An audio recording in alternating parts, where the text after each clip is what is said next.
Well, good morning, good afternoon, and good evening to those joining us from around the world.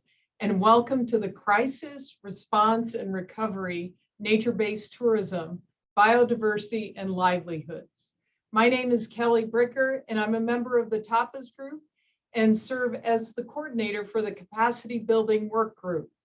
My day job is professor and director of the Hainan Arizona State Tourism College, and I am thrilled to have worked alongside the Center for Responsible Travel, IUCN, the WCPA Tapas Group, and of course the World Wildlife Fund to make this event possible. I wanted to take a moment and thank each and every one of you for being here today. This past year and a half have offered us a new reality, and while we would love to be sitting face to face with you today, I feel pretty lucky that we're able to gather together in this virtual space. Throughout our first event and our second event happening in just a few hours from now, we'll have the opportunity to hear from 26 speakers from all across the world. And today we'll have 3 different sessions with panelists who are inspiring, engaging, and paving the pathway forward for nature-based tourism, biodiversity, and livelihoods. You'll have the opportunity to hear directly from these global experts and listen to their wisdom and experiences. During each of the sessions, you'll have a chance to hear from each speaker for about 10 minutes. And then we'll have 10 minutes or so for Q&A at the end of each session. After the event, we will be sharing follow-up resources and including answers to frequently asked questions that we may not get to during the session. In just a few minutes, we'll put some housekeeping instructions in the chat and some instructions as we move forward. And now, without further ado, I'd like to welcome Jim Sano from the World Wildlife Fund, who will be our facilitator for the first session, Biodiversity Conservation Financing through Sustainable Nature-Based Tourism. Over to you, Jim. Thank you so much, Kelly. And again, my name is Jim Sano with the World Wildlife Fund.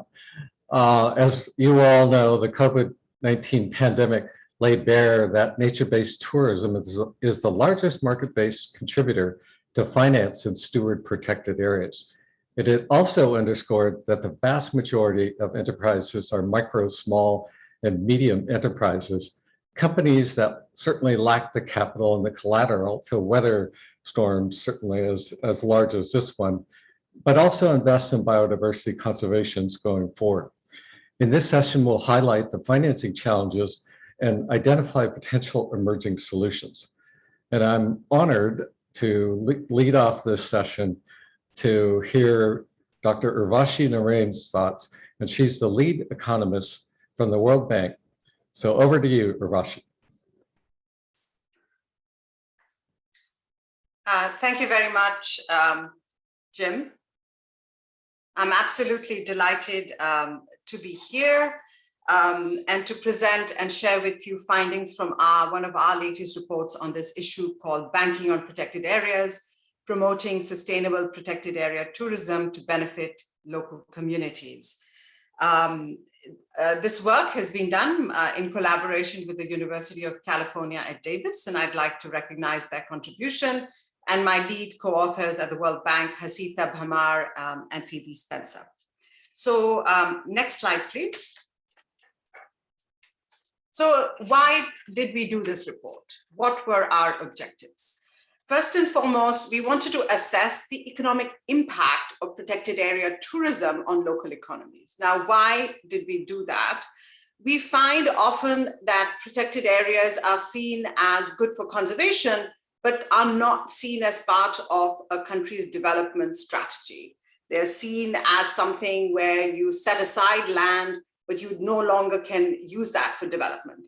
And we wanted to make the case that protected area and promoting sustainable and inclusive tourism in protected areas actually is good, not only for conservation, but it's also good for development. And so that was one of our key goals. We also, why did we focus on the local economy? We wanted to it's a goal for us in of itself, because for the World Bank, our objectives are to help alleviate extreme poverty and to boost shared prosperity in a sustainable manner. And oftentimes, some of the poorest communities live around protected areas. But also, we know that unless communities around protected areas feel engaged and feel that they are participating in conservation, it is very hard for them to often to be partners, because they bear some of the cost of conservation through wildlife conflict. And finally, we wanted to make the case that investing in protected areas is good economics. We wanted to talk to our finance ministers to show them that as part of their economic recovery strategies, they should be investing in protected areas and to promote sustainable protected area tourism. So with that objective, what did we do? Next slide, please. Our study was, we did the 4 detailed case studies in 2 focused on marine protected areas in Brazil and Fiji, and 2 on terrestrial protected areas in Nepal and Zambia. And this work was done in collaboration with local students, and you can see some of their photographs on the slide below. Next slide, please. And what was the methodology that we applied? We used something called the LUI, which is the Local Economy-Wide Impact Evaluation. It's a general equilibrium model that allows you to capture both the direct impact that a tourist has on the economy, whether that's through paying entrance fees or some of the participating in tourism-related activities, but also the indirect impacts that triggers, right? When tourism operators hire local community members, or when they source goods from local community members, that is an important indirect. But then that kind of, when wages are earned by these local community members, they in turn spend money in the local economy, and that triggers another round of spending. And this methodology allows us to systematically identify those mechanisms, but also to quantify them. So we applied this methodology, the LUI, in each of our model, in our case studies. And so what did we find? Next slide, please. I'll share with you some of the key findings today, but we have a lot more information in the study, and I'll share with you the link where you can get more information. So first and foremost, we found that protected area tourism is good for development and conservation. And how did we characterize good for development? We estimated the income multipliers, that $1 of additional or a unit of additional spending that the tourist brings to the local economy, what kind of additional impact does that trigger? And one way to estimate it, as you know, is through an income multiplier, which is defined as the change in household income per unit of money that is entering the local economy.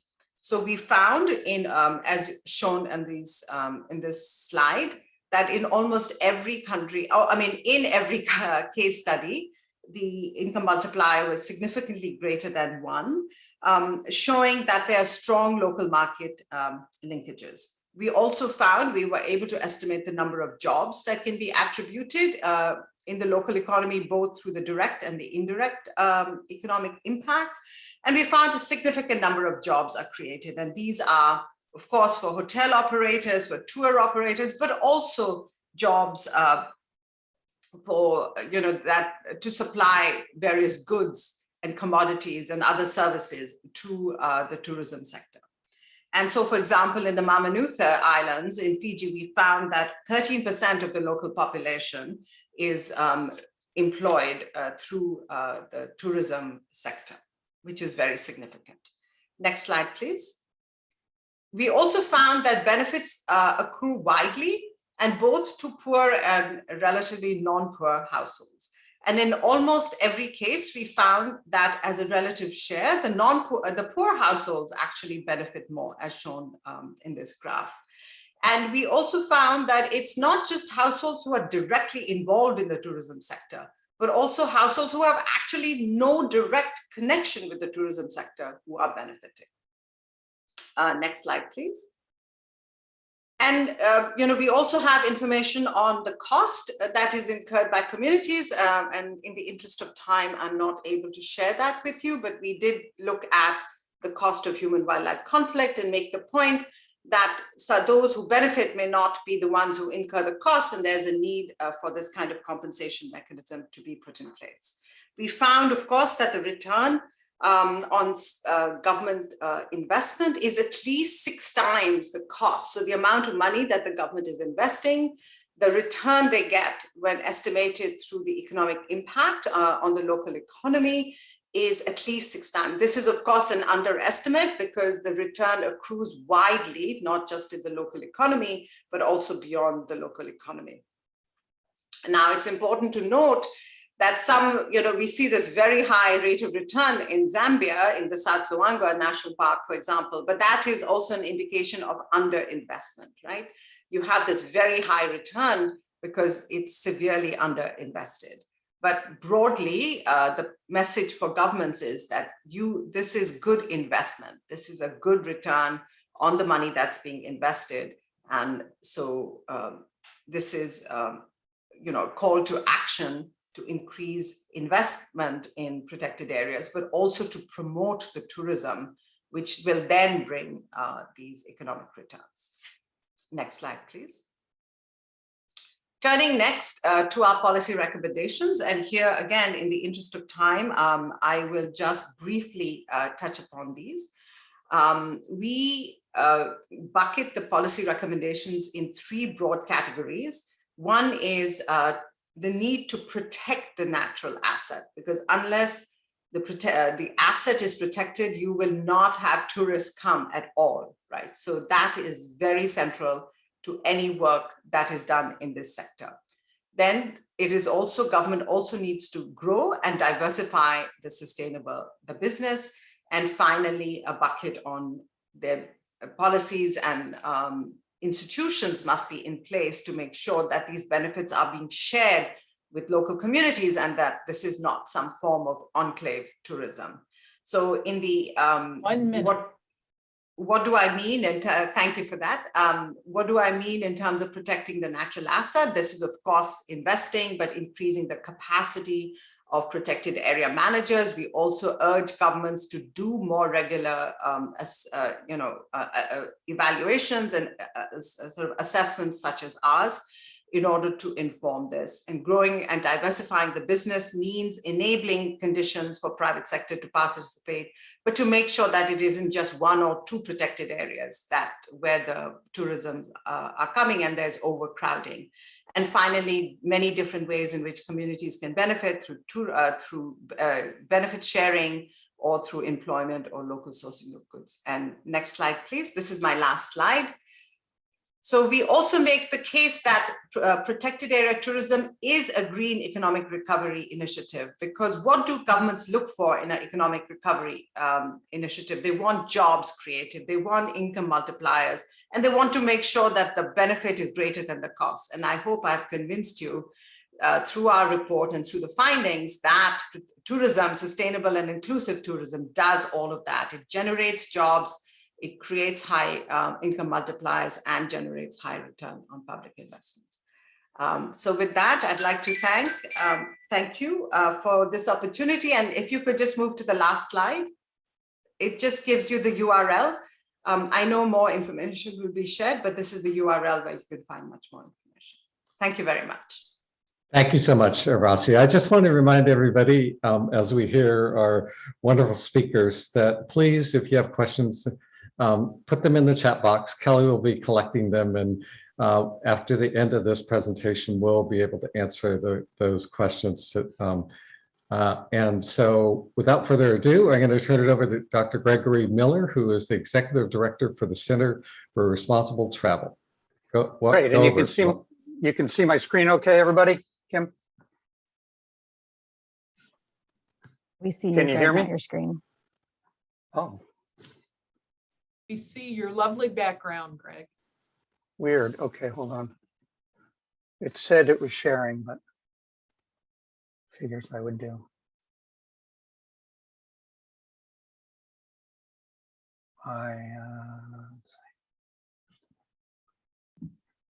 Greg, would you like me to share it for you? Yes, go ahead. Seems to be. That's why we sent it to you, right? It does have some animations in it, so just click through them when I. Yeah, my apologies. I don't know why it's not sharing. I guess I should have practiced it this morning. That's weird.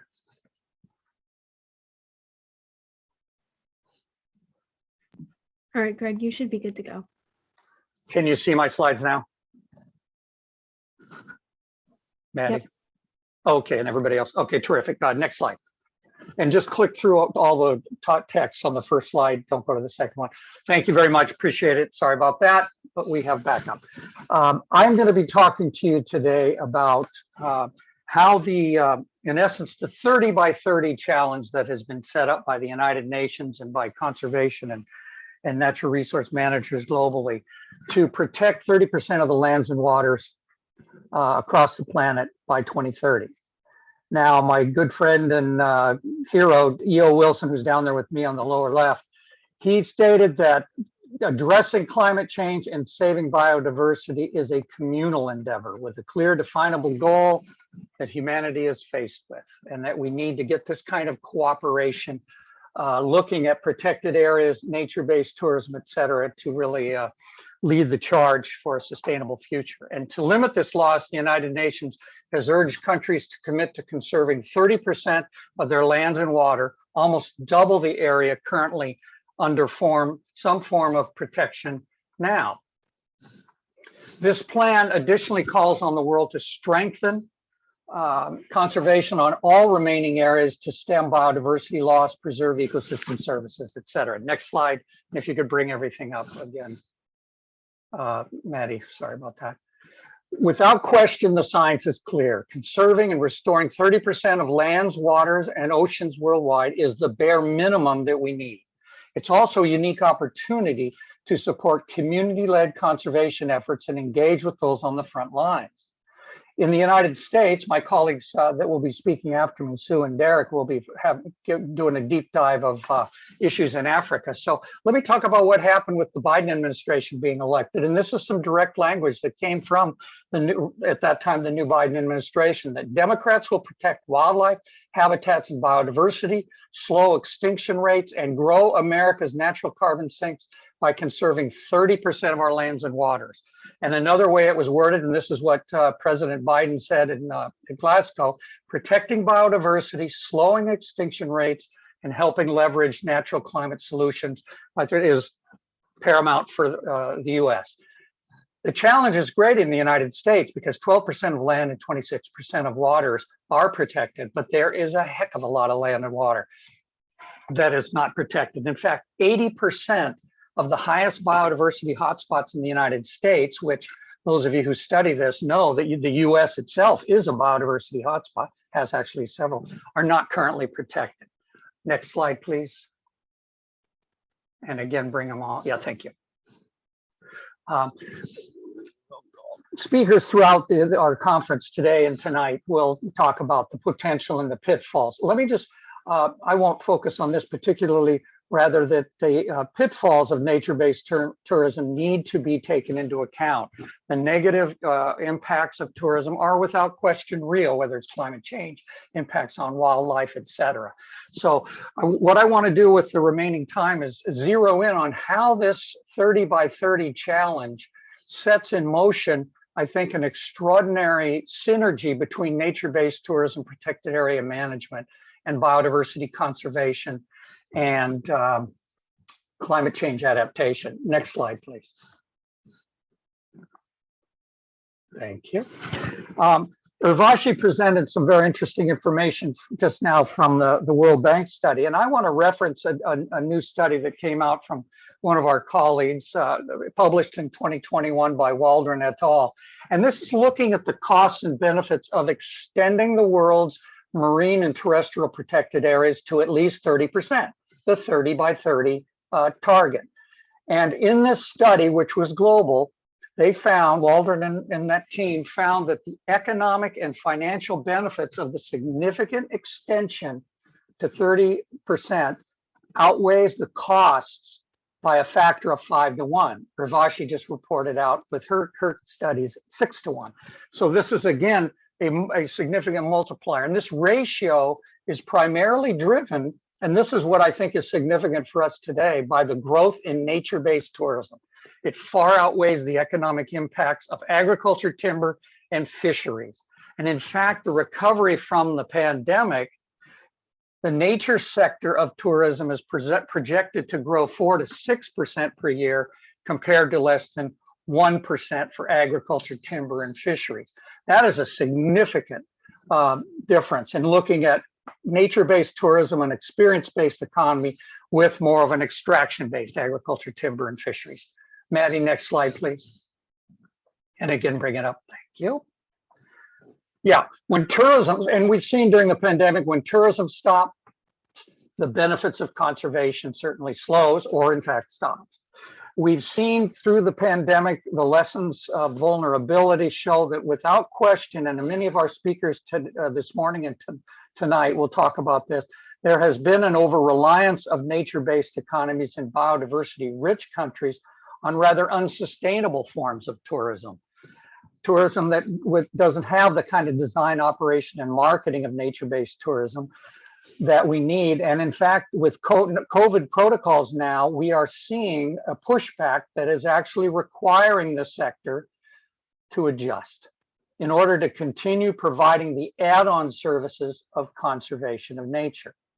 And what we see from the pandemic on nature-based tourism globally and locally is it emphasizes the urgency of us diversifying our tourism products, operations, community livelihoods, and conservation funding beyond a sole reliance on the traditional business models of tourism. Next slide, Matt.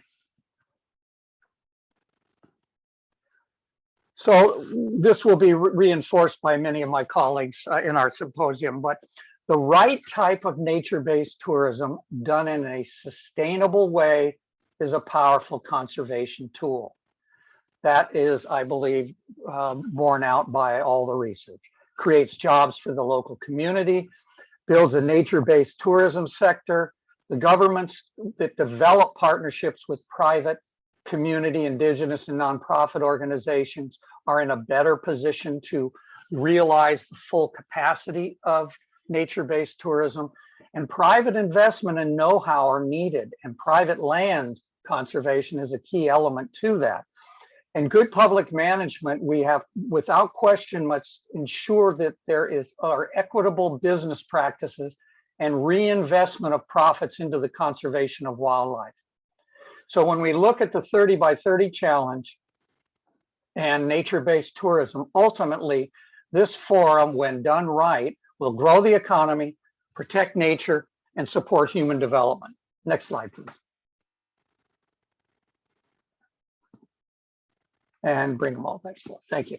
Okay, so let's take a look and really let's think through. And I ask all of you to think about throughout the talks that we have through our first and second events of this, that looking strategically at the 30 by 30 challenge and thinking about how we want to more sustainably develop and implement nature-based tourism.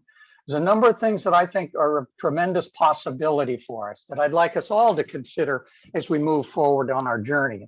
First is that social and economic benefits of nature-based tourism actually, we believe, will encourage the designation of additional protected areas and the enlargement or improvement management of existing ones. Remember, in the context of the United States, what I reported out just a couple minutes ago, 80% of the biodiversity hotspots in the United States are not in any area of protection. Second, bringing nature-based tourism and the 30 by 30 is to improve the permanent financial stability of existing and new protected areas. And this is critical both for climate change and for biodiversity conservation, no question. Third is that we want to implement binding, and I want to emphasize that, protocols for nature-based tourism, better standards and protocols in and around protected areas, ensuring that we see an actual increased sustainability of all related activities and operations in order to achieve genuine forms of conservation supporting tourism.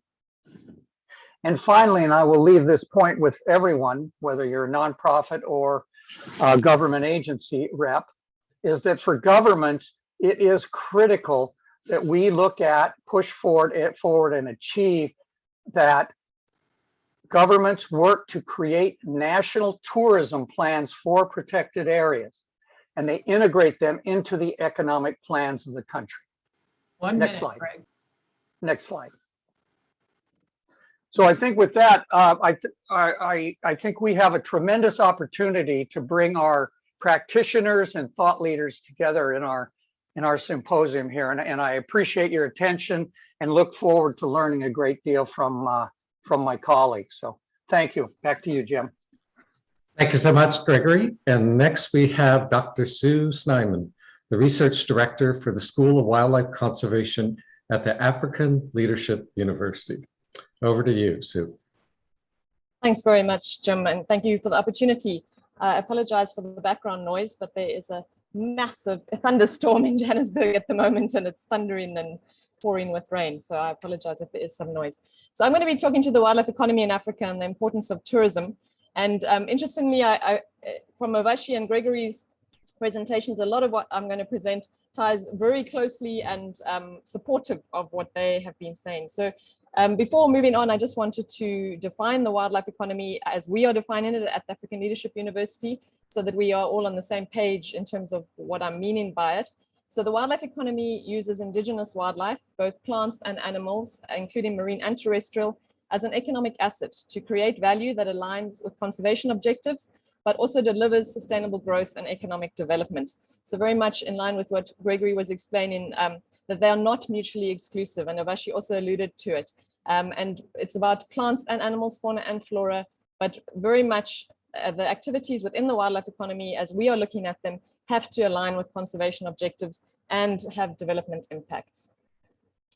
And just in terms of the importance of the wildlife economy, is the recognition of wildlife as a key strategic asset.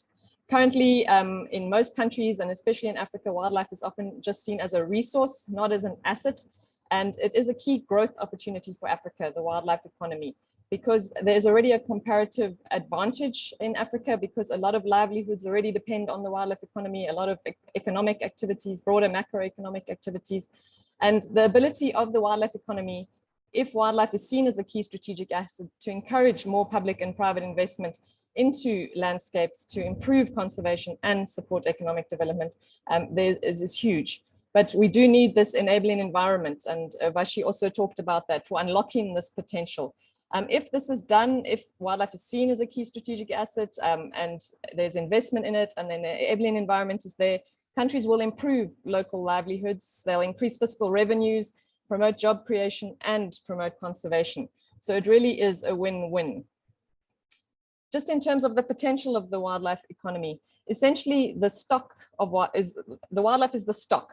So you have the fauna and the flora, and that is the stock. And then the wildlife economy are the activities which utilize that stock. So essentially the flow. So ecotourism is the largest one in most African countries, the largest wildlife economy activity and the most well-known. Then forest products is also a larger one and utilized mostly for livelihoods and subsistence.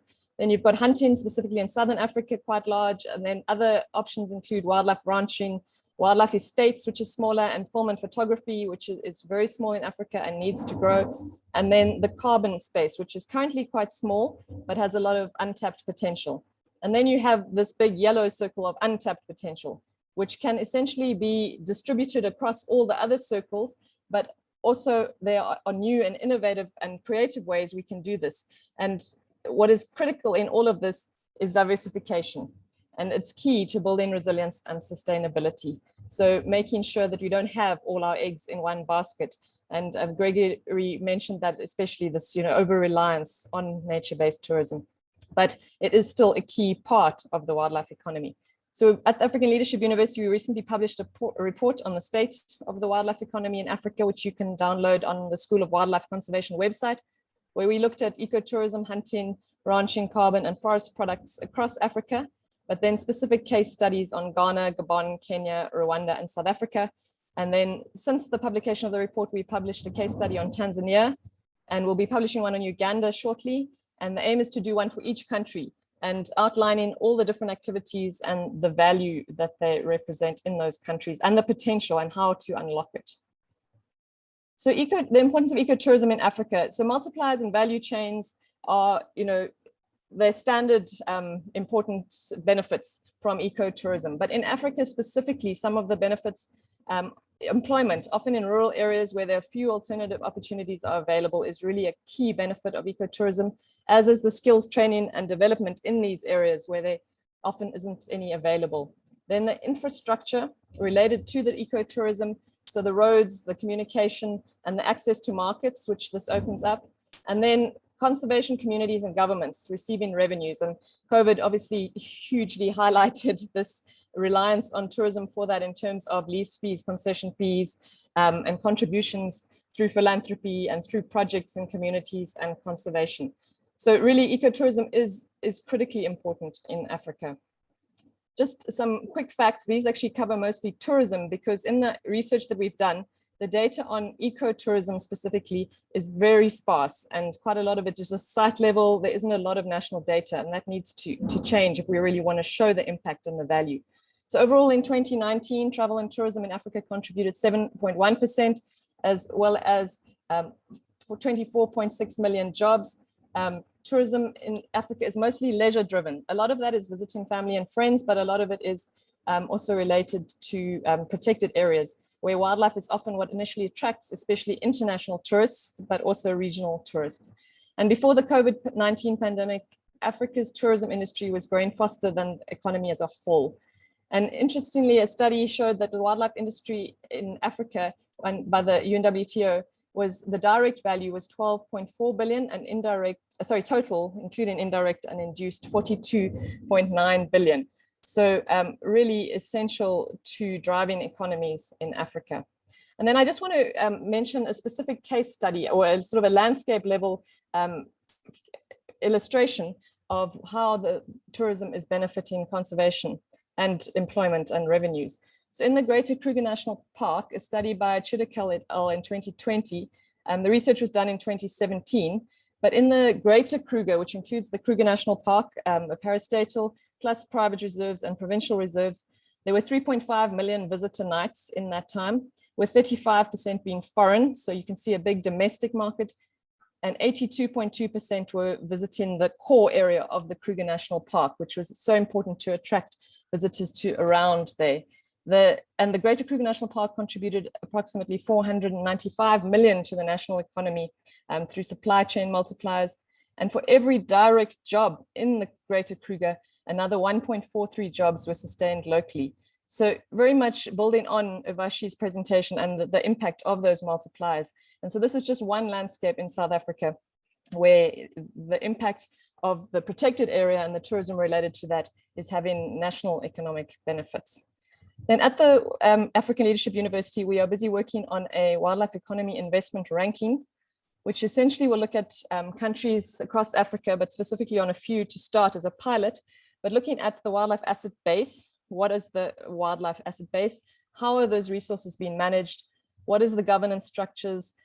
Is there an enabling environment? And is it easy to do business? And then ranking countries on that to really encourage countries to make it easy to do business, to create that environment and to encourage investment so that we can unlock the wildlife economy. And then just for those who are interested, we've recently published a roadmap for Africa's wildlife economy, which can be used in other contexts, not just Africa focused. It outlines 5 steps for unlocking the wildlife economy, and it's available in English, French, and Portuguese. And then we also have a wildlife economy resource database, and we would welcome any publications to be added to that. This database was built by an ALU student from scratch, and you can search by country, by topic, by year, by author, and we hope to just keep that updated at all times. Then just to end off with a few key takeaways, cross-sectoral collaboration is important, the breaking down of silos, especially in the tourism sector, because you have the environment, the water, tourism, customs, immigration, all involved, but not talking to each other. So that cross-sectoral collaboration is critical. Government support for and investment in wildlife and tourism, given the economic benefits that it's providing, is crucial. So moving from that seeing this as a resource to an asset. Diversification of and within all wildlife economy activities is important to reduce risk and build resilience. So that is, using the activities we already have and diversifying within them, but also including other activities. Then monitoring and evaluation is important, including robust regular data collection to allow for data-driven decision-making going forward. This is critical, especially as countries revise policies and practice post-COVID. And we have been working with the European Commission Biopalma project on the global database of protected area visitation, which you'll hear about in one of the other sessions. And the lack of data is really outstanding, specifically for Africa. And so how do you manage if you're not measuring it? And then finally, tourism is not a panacea, but it has a key and critical role to play as part of a diversified wildlife economy. Thank you very much. Thank you, Sue, for your excellent perspective. And lastly, we have a voice from the private sector. Derek.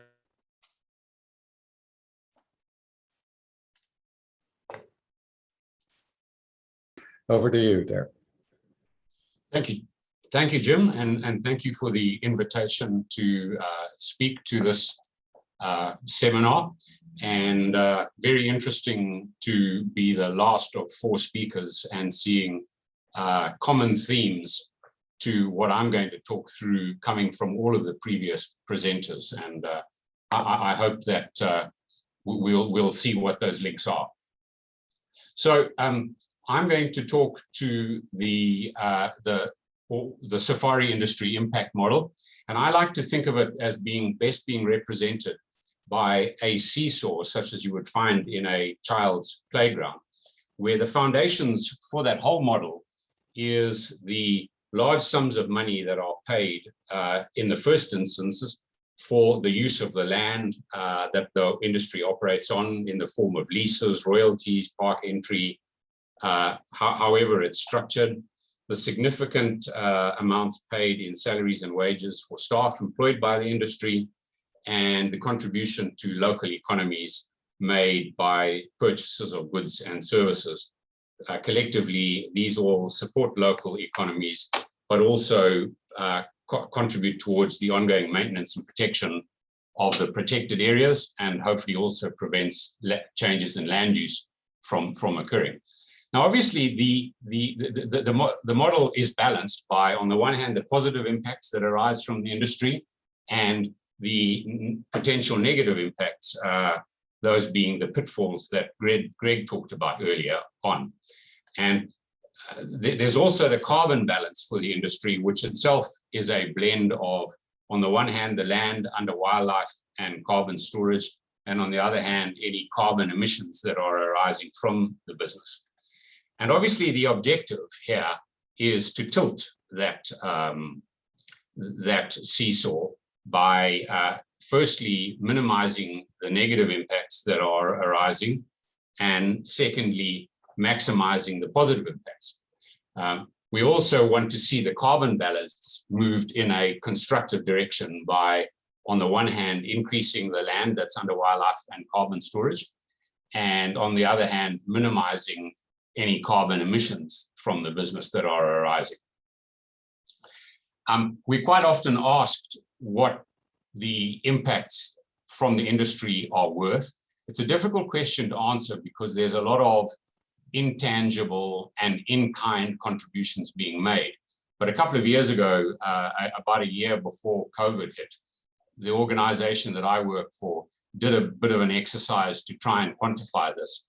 And we reached the conclusion that between the contributions that the business was making directly itself and the contributions that we were mobilizing from our guests and our partner, primarily non-governmental organizations, we were contributing the equivalent of 12% of our revenue, or we were mobilizing, should I say, the equivalent of 12% of all revenue generated towards conservation or development initiatives in the areas in which we operate and the countries.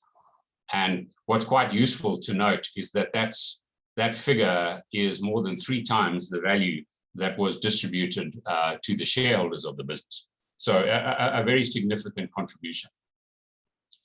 Some people ask, why would a safari operator want to make these interventions? Firstly, there are a number of factors that compel operators to make them simply as good corporate citizens, because local regulations and legislation require it, or because guests and agents expect it. But I think it's much more important to look at the reasons why it's in the operator's best interest to do so. Firstly, and most importantly, the health of ecosystems in Africa, and therefore the health of any businesses that are based on those ecosystems, is dependent upon the goodwill of surrounding communities, and securing this goodwill requires the fair and equitable engagement of these communities. Secondly, any negative impacts on ecosystems resulting from the industry's operations will ultimately harm the business, and conversely, any improvements to ecosystems and species populations will be to the benefit of the business. Finally, because we find that making these positive contributions and interventions is a precondition to hiring and retaining the best and the brightest staff. And so our view is that this is simply enlightened self-interest. So what have been the consequences of COVID? I mean, I think we all know that COVID has been catastrophic for the tourism industry. In the parts of the world in which we operate, occupancies and revenues in 2020 were of the order of 5% of those in the prior year. And although things have been a little better this year, we're still talking about well below 30% of what was achieved in 2019. And that outcome very much dependent upon the rollout of vaccines. The consequences of this have been, as people have talked about, many staff retrenched or furloughed for quite long periods of time now. The disappearance of large parts of the flow of purchases of goods and services, and possibly the disappearance of some elements of local supply chains. We've seen operators struggling to meet their lease commitments, and certainly any variable element to those lease commitments shrunk to almost zero, with consequent reductions in revenues to protected areas and communities, collapses in tax revenues from the industry and related business, and finally, a risk of failure of tourism businesses as well. But I think it's very important that we don't throw the baby out with the bathwater. Does these difficulties mean that the tourism model has failed, as is being suggested in some forums? And I'm very skeptical about that. Firstly, the industry has been operating in its present form for nearly 40 years now, making this contribution to economies, conservation, and communities. And this is the first time in that period that we've seen such serious disruptions. I'm also skeptical about what the alternatives are. But clearly, if they are there, if they do exist, and they are practical and timely, why haven't they been exploited? Having said that, if they are there and they do exist, they should be exploited to achieve the resilience that Sue Sneyman talked about. But I think it's important that we don't waste time, effort, and resources on what might ultimately prove to be futile exercises. So we need to make sure that the focus is right here. Clearly, in this situation, the priority is to get tourism back on its feet. Aside from surviving the pandemic, the industry faces a number of challenges, amongst them being retraining of staff who haven't worked for 18 months or more, the need to escalate maintenance that perhaps has been neglected or was unaffordable while the business was not operating, the need to raise working capital for supplies and purchases so that camps and other accommodation facilities have the supplies that they need to operate. And lastly, and perhaps most difficultly, how to handle any debt or arrears that have accumulated as a result of trying to survive the last 18 months. From the industry's perspective, one of the disappointments has been that the development community has not been able to assist. I know there are a few exceptions in some countries, but largely the development community hasn't been able to assist, not even by assuming some of the industry's commitments to protected areas and or communities. And obviously, the sooner the industry is back to full steam, the sooner it can resume making its previous contributions. Clearly, vaccinations and the removal of travel restrictions are key to achieving this, and it's very good to see that the last few months have seen some improvements in that regard. And finally, I would just like to reiterate the point that Sue made, which is that conservation tourism is not the solution everywhere. There are many important wild parts of Africa that need conservation, need investment, but that aren't suitable for this model. And clearly in those places, other funding models will be required. So thank you very much. That's all I've got to say for the time being. I look forward to the question time, and I very much enjoyed following my 4 previous presenters. Thank you so much, Derek, for your practical, on the ground, in the field perspective. Really appreciate it. And now we'll turn it over to Kelly for questions in it. Thank you, Jim. Thank you to all our speakers for this incredible panel on insights into biodiversity, conservation, and financing through tourism. So we have quite a few questions, so I think we'll hit those straight away. I'm going to start off with a comment and just ask maybe some of you to reflect on this, or perhaps Greg, you might have a comment on this. The comment is, please do not forget that the 30 by 30 target has not been adopted by many indigenous peoples and local communities who have many issues, and these are still under debate. So any comments, Greg? Yeah, I can take a quick stab at that and then open it up for my colleagues. I should have mentioned that, and that's a great question and comment. Right now, there's been tremendous focus on 30 by 30 on existing protected area categories with inadequate outreach for both indigenous or tribal properties, lands, historic or spiritual lands, as well as the all-important private landscape. I think we've got 2 very important elements here for very different reasons that we need to look at, and the tourism industry is working with both of those, whether it's through indigenous tourism and the desire that native populations, tribal groups wish to capitalize on, and also private land operators, whether it's in Africa with private reserves, obviously well organized, or the tremendous private lands in that you see in some parts of the Americas, for example. So there's much work to be done, and in order to achieve 30 by 30, we need to look at and make the tent far bigger in terms of being more inclusive and getting those voices.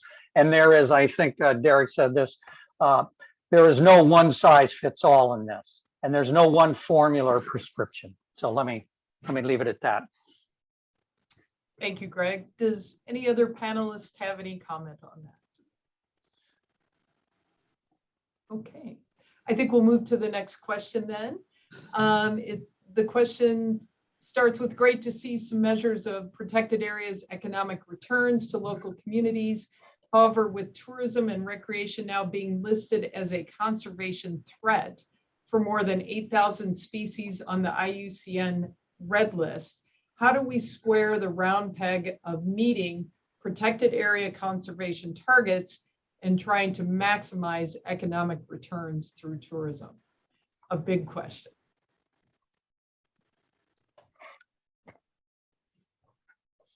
Derek, do you have some comments you'd like to start us off with? Yeah, it's simply a question of how is the model implemented and run, and that's a process. That's a process that requires pre-assessment before development occurs, so that the nature of any development that occurs is appropriate to the destination, to the underlying resources, and most importantly, that the numbers of tourists that are going to be moved through these areas is sustainable in the context of that destination. And there are, I mean, we well know that there are many instances around the world and in Africa where numbers of tourists being moved through destinations are excessive and therefore resulting in the negative impacts that I talked about in my presentation, the pitfalls that Greg talked about in his, and it's a question of the pre-planning and monitoring to make sure that those don't arise, and that the seesaw is tilted in the correct direction. Thank you. Kelly, can I, sorry, Yeah. no, Vashi, do you want to go first, No. Vashi? Oh, Okay, yeah, I'll be short. Just to add to what Derek said, I think there is a need to both, not every protected area is suitable for tourism, right? And but I think what's important to recognize also is that the revenue that you generate through nature-based tourism then supports these other protected areas as well. So I think that has to be kept in. So some areas also maybe where we should not promote tourism because of the threat to wildlife, right? So there is, as Derek said, it's really how you implement this. And then just to add that, communities bear the brunt of some of the human-wildlife conflict, right? And the more that we improve the models whereby communities can benefit, you will also see more support for conservation. So just to add to that, over to Sue. Thanks. I very much in line with what you said, Vashi, is utilizing the tourism funds for conservation. So as I said, we've seen that that's already done. So in terms of these IUCN Red List species, ensuring ways that the funding from conservation is going back in, from tourism is going back into conservation. And as you mentioned, so in South Africa, we have, it might be a bit off now, but about 22 national parks, but only about 5 that make money from tourism, but support all the others. And so you need to, this diversification and different models, looking at different things. And as many of you on this webinar will know, that at the IUCN Congress now, the motion 130 on strengthening protected area tourism was passed almost unanimously by members. So there is a real interest in ensuring the sustainability of tourism in protected areas, so that it does contribute to that conservation rather than take from it. Greg? If I could just compliment Derek and Sue and Devashis. One thing I think that we're seeing, and I will focus specifically on some things that we're looking at in the United States, is there is a significant conflict between the understanding of the outdoor recreation economies in various places and tourism. We're finding in many places where the tourism-based economy is being tracked very unevenly, where in other cases recreation, and I will include in here hunting and fishing as activities, is much better tracked. And I think, and I saw in a question in the Q&A regarding how we're tracking, and that ministries of tourism and finance need to be involved in this. Let me use again an example from the United States just briefly, because I was involved in this in a prior job when I was president of the American Hiking Society. So we pushed to get the outdoor recreation economy into the Bureau of Economic Analysis for the Department of Commerce. There is now a holding account that registers that, and it's reported out. Tourism does not have an analogous, and yet it's far bigger. There is a really kind of wish-washy approach, if I may say that. And I think that's something we all need to be pushing our governments to do, is to get a better handle on where the benefits, the leakage is, and really what does tourism look like across the broad spectrum. Thank you. Thank you. That was great. We have another comment that we'd like folks to comment on. Poor environmental engineering design of local community, nature-based tourism tours to buildings and infrastructure does not make it sustainable, ? It is more than having policies, but quality management, operations systems. Don't build it if you can't maintain it. And the respondent asked for you to comment, please.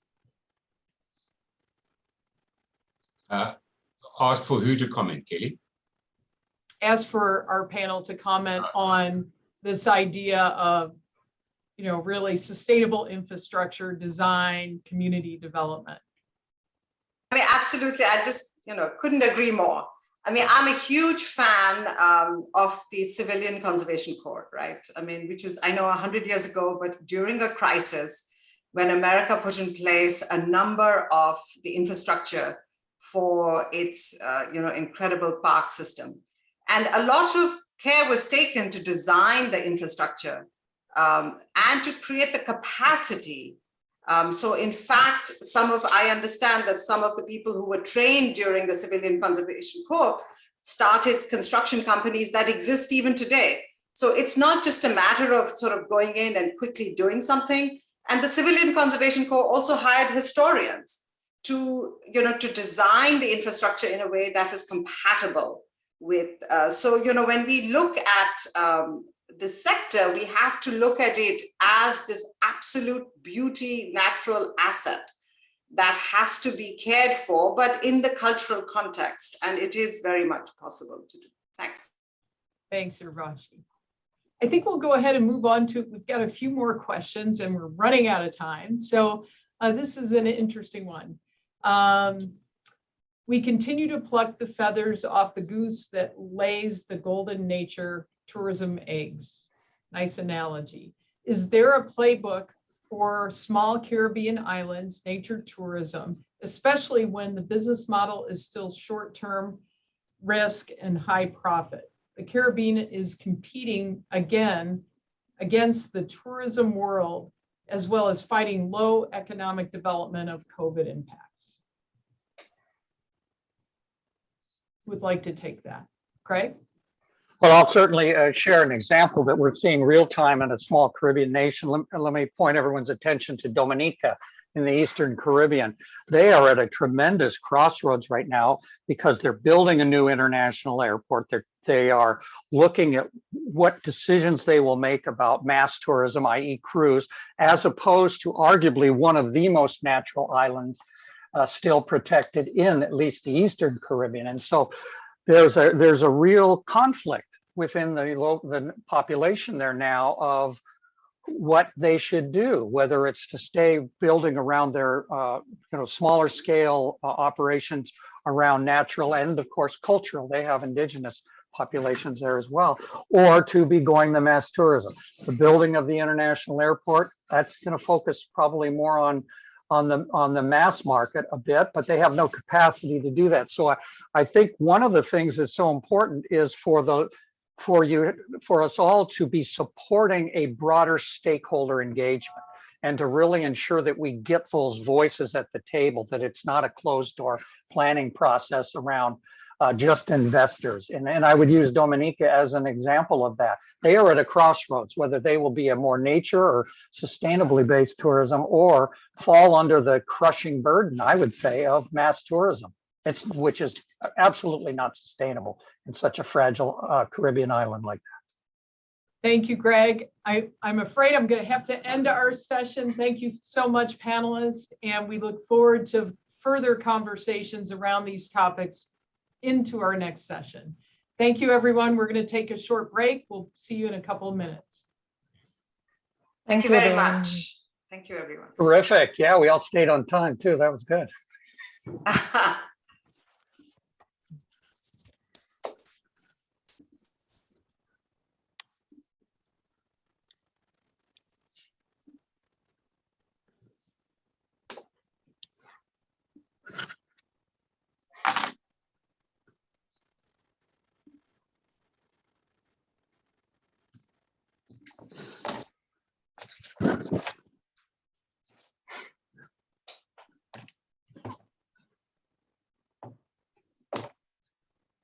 So Greg, I'm going to drop off now. Thank you very much.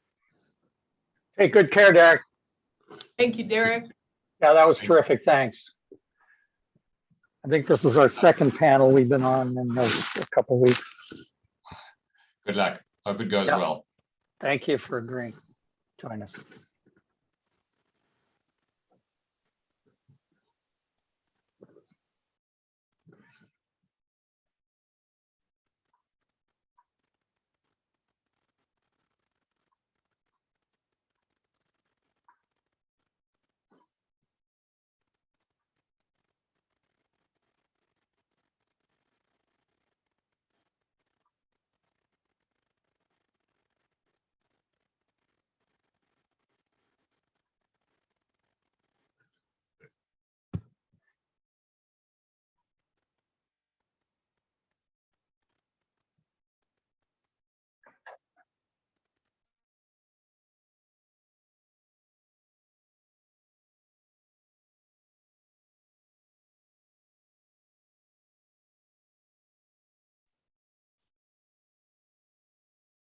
Well, welcome back if you're joining us for this next session, and thank you for joining us today. This is our second session of the day. And this session is called Visitors Count. These are new guidelines that aim to help national stakeholders, protected area managers, and researchers count visitation and measure economic impacts consistently through a standardized approach, something that we've all been yearning for several years now. In this session, several of the guidelines contributing experts will explain how they use this approach and how to help managers make informed decisions on management plans and tourism strategies. This methodological approach, or these approaches, were developed and tested in different protected areas around the world, including national parks, UNESCO World Heritage Properties, and UNESCO Biosphere Reserves. Up first, we'll hear from Dr. Jyoti Hasegar, the Deputy Director of the World Heritage Center at UNESCO. While she couldn't be here today, she pre-recorded a video, which I will now share.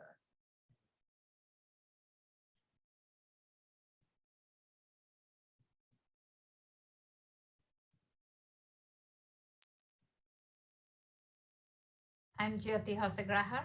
I'm the Deputy Director of the World Heritage Center at UNESCO in Paris. It is my great pleasure to be with you today to greet you for this symposium on crisis response and recovery, nature-based tourism, biodiversity, and livelihoods. Unfortunately, I'm not able to join you online today, but it is my pleasure to open this session on visitors count, establishing the economic impacts of tourism in protected areas, and to do so by this video message.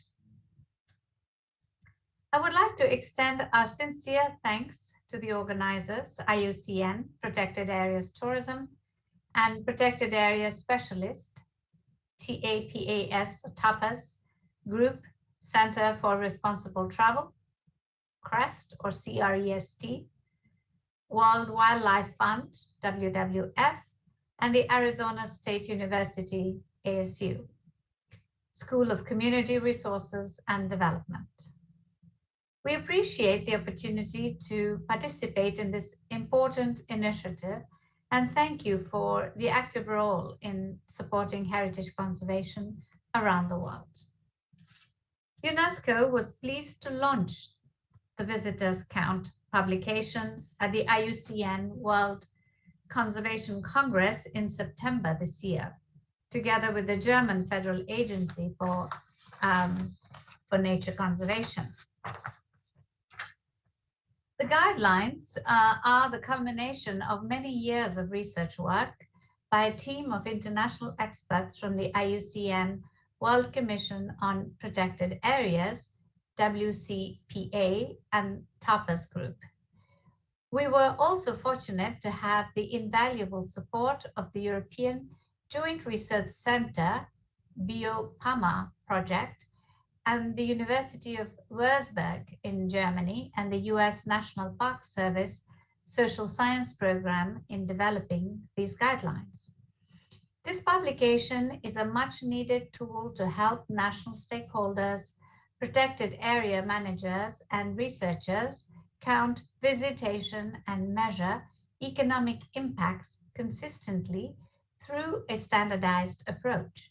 Protected areas, including internationally recognized areas such as UNESCO World Heritage Sites, UNESCO Biosphere Reserves, and Ramsar sites, are important elements of national and international conservation policies and actions.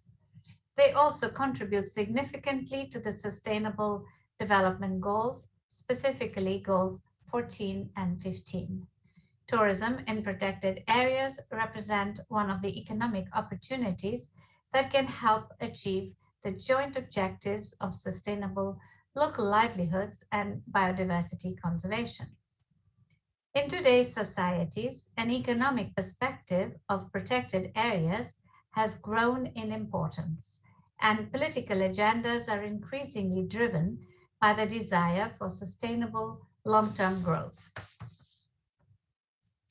Visitors count shows that demonstrating the positive impact of protected areas can lead to greater buy-in and ownership of conservation practices, less poaching and land encroachment, and help offset human-wildlife conflict where it occurs. Once managers understand the number and behavior of visitors they host and the revenues and costs they generate, informed decisions on management plans and tourism strategies can be made. To this end, the guidelines contain methodological guidance across a number of key areas, including consistent visitor counting and surveys, economic analysis, guidance on reporting and communicating results, and protected area tourism management strategies.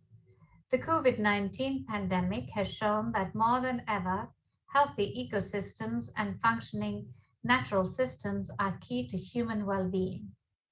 As many protected areas are experiencing increased visitor numbers in recent years, including due to the COVID-19 pandemic, we hope that these guidelines will provide a useful tool for making informed decisions on management planning and sustainable tourism strategies. The guidelines are the newest addition to the tools and projects that UNESCO has available to keep World Heritage properties, to help World Heritage properties develop and manage sustainable tourism. In closing, I would like to thank you all for joining us today and for your interest in Visitors Count. UNESCO looks forward to continuing our work with you to support the conservation of heritage, promoting local sustainable development and enhancing the visitor experience in protected areas. Thank you very much for your attention. I wish you all a very successful symposium. Thank you. Thank you, Jyoti. We really appreciate it and wish you were here. Next, we have Dr. Manuel Woltering, the Chair of Geography and Regional Science for the University of Würzburg. Welcome, Manuel. Yes, welcome everybody. I just want to show my, I don't know. Oh, okay, I can't make my video starting now, but I think you can hear me. That's enough, I think. I'd like to welcome everybody. My name is Manuel Woltering, and I work at the University of Würzburg in Germany as part of a research team focusing on economics of tourism in protected areas. And my following explanations about different aspects of visitor counting were collected, as we heard of before, as part of a bigger volunteer project.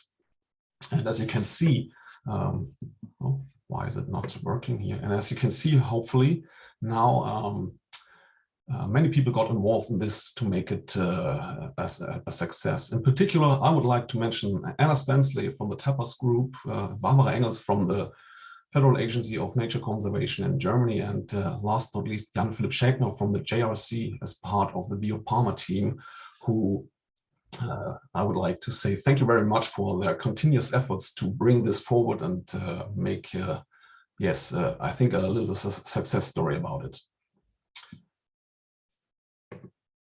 Okay, I would like to start my presentation with this equation for the estimation of the economic contribution of protected area tourism. And all you need to know is, are the shown three variables: visitor numbers, the average visitor spending, and economic multipliers. And this might look quite easy, but it is tricky in detail, as some of you really good know, I think.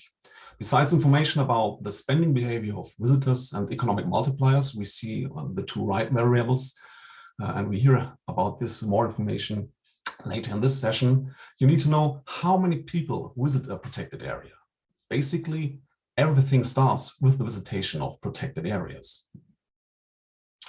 And the number of visitors is the most important variable, as it is the starting point of all analyses, not only of economic impacts, but also of environmental or socioeconomic side effects.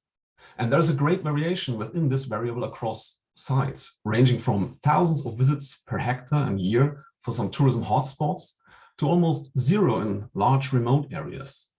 And even you have this distribution within one protected area. Thus, visitor counting programs need to be designed with caution to obtain accurate visitation figures while efficiently using available resources. So, for planning a visitor counting program, you need to keep in mind 4 essential questions. The first is what to count. And as you can see here, you can differentiate between different things you can count, beginning with entrance, meaning persons who are going to a protected area for any purpose. And this includes also people just driving by, as well as local people passing through a small corner of the park, or daily activities of workers within the protected area. From a tourism point of view, we are interested in visitors. That means persons who visit the protected area just for recreational purposes. And they do visits. And some of you might think, okay, visitor visits, that's the same, but keep in mind that there are some cases in the world where visitors do 2, 3 or more visits within one protected area on one day. And that's why, from an economic perspective, we are interested in visitor days. That means the total number of days that a visitor stays in a protected area, because a visitor can just spend his money once a day and not 2 or 3 times. The second question is how to count. And you see here 3 different ways to do this. The first one is the direct one. And you see here a classical way to do it via paper and pencil, but you can do it also with camera recordings or using observations from the air. The second one is the indirect way. It includes options like counting parking or entrance fees, permits, licenses, as you can see here, entries in guest books, but also signs of use, or in today's times, even social media posts. And the last one is the automatic way. That means counts with mechanical or electronic devices to get an insight in the visitor numbers. Here are just a few examples, like a turnstile or a below ground pedestrian counter here on the left side, or on the right side, a pyro sensor and a wooden stake, as we see here, both the last ones, both at their installing phase. The next question 3, is how to sample. So what does this mean? Ideally, every visitor entering the site in a given year is counted. And then the number of visitors counted represents the total annual visitation of a protected area. This is easy to do if entrance tickets are issued at controlled access points, or if automatic counters are operated all year long at every access point. However, directly counting every visitor entering the site may be costly and inefficient, and so counting may take place at certain locations and times, and then used to estimate the number of visits at other times of the year. And this is called sampling. And to do this sampling, you have to ask yourself where to count. At entrance gates, at visitor centers, at remote places. You have to distribute your counting sites to get most or the best information to get the whole visitation of a protected area. But keep in mind not to double count. That's really not what we want, as the same as stated before, because we need just the one visitor can just spend his money once and not twice or 3 times. Second, sampling, you have to keep in mind the question of when to count, and then how often and for how long a day. We see here an example of 18 counting days, and these 18 counting days were used to make an estimation of the whole year's visitation in one German protected area. And this process is referred to as an upscaling, aggregation, interpolation, or extrapolation process.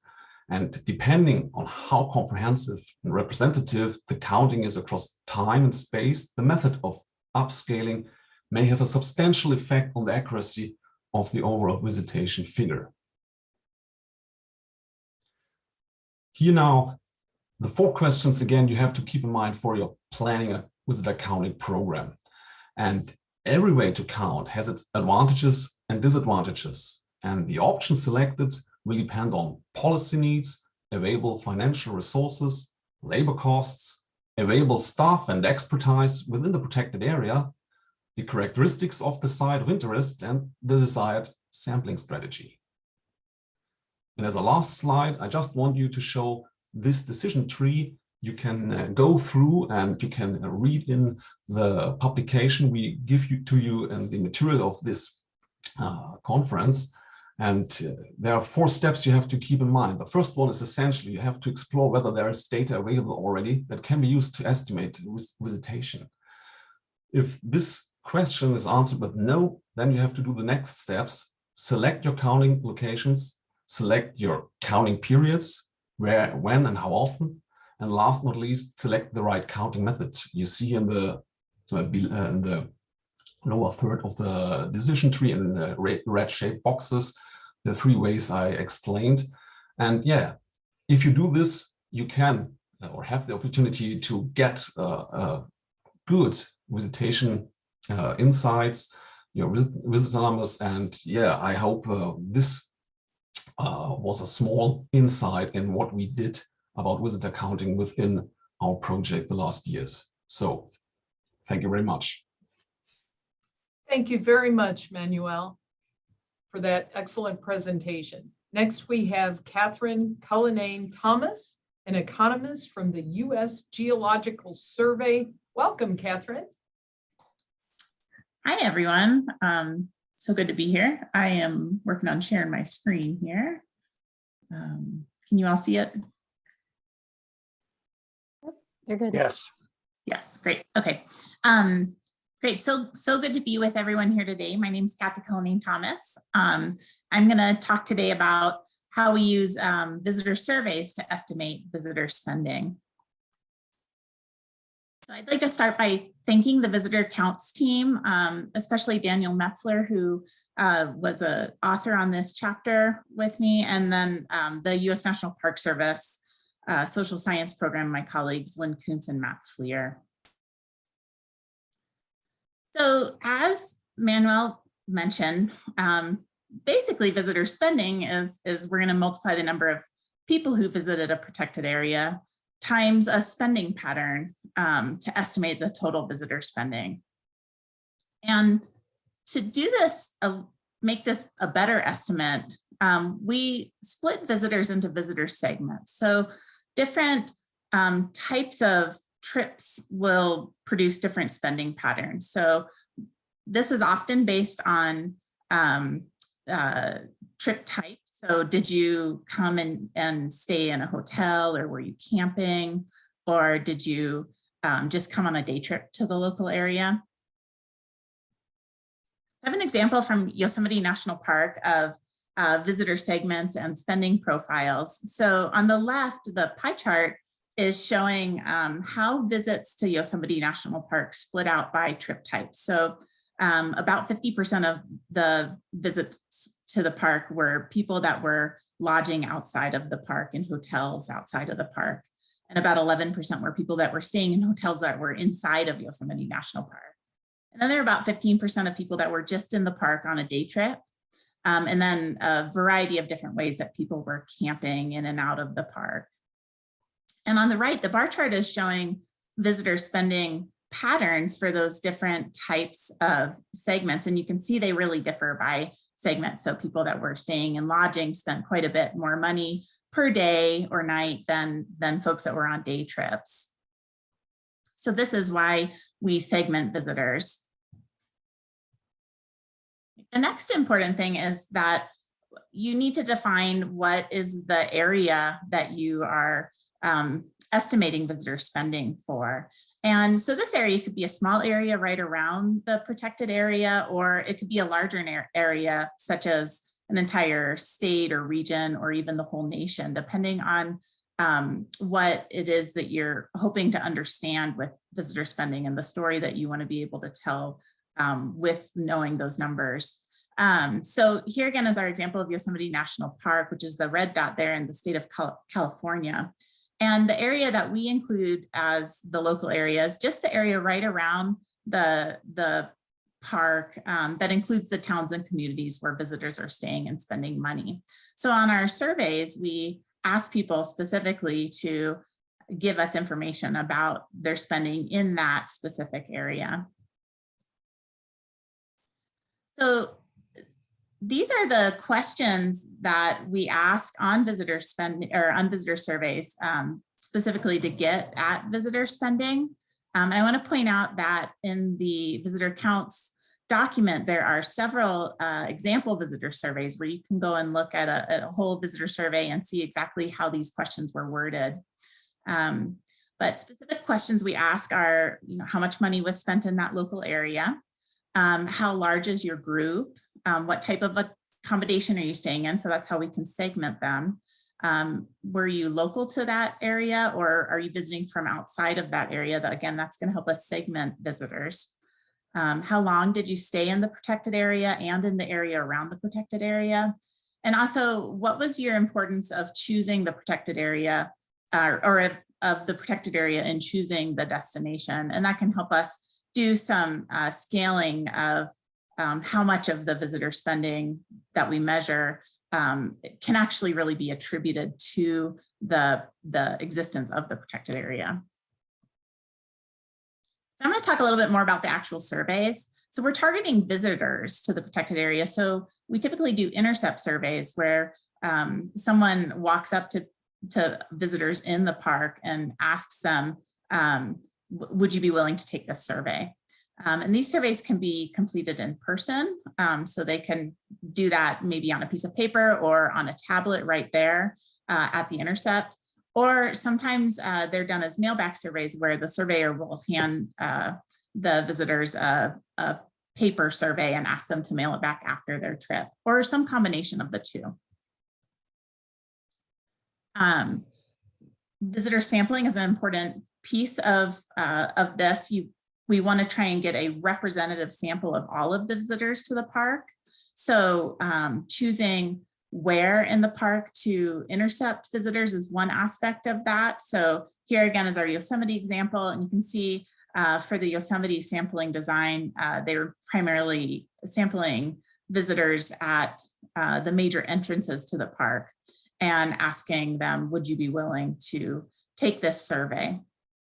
And then another important piece of getting a representative sample is to think about the timing of your intercept. So seasonality, you're going to have different mixes of visitors coming, in the high summertime versus the lower winter time, the time of day that you're intercepting people, and the day of the week. Is it a weekday or is it a weekend? I want to point out that when you're doing these visitor surveys, there's a lot of other types of questions you can ask on your visitor survey. So you can combine, use a survey to meet multiple needs. So some of the common other things you might be able to ask on a visitor survey would be questions about trip planning and travel, questions about their time actually in the park, what activities did they do, how did they use the park, how satisfied were they with the park and the facilities. You can ask more about the visitor, their demographics, their group characteristics. And you can also ask about the benefits to the visitor, things like the value of the protected area, so their willingness to pay, questions like that, and also health benefits or perceived health benefits. And then you can also ask any other management relevant questions on the survey, such as questions about crowding or transportation, things like that. That's all I have for you today. Again, I'd like to thank everyone. Really glad to be here with you.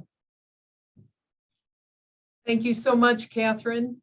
Next, we had scheduled Dr. Thiago Beraldo, the International Technical Advisor for the BioTour, Biodiversity and Tourism Project for the UNDP.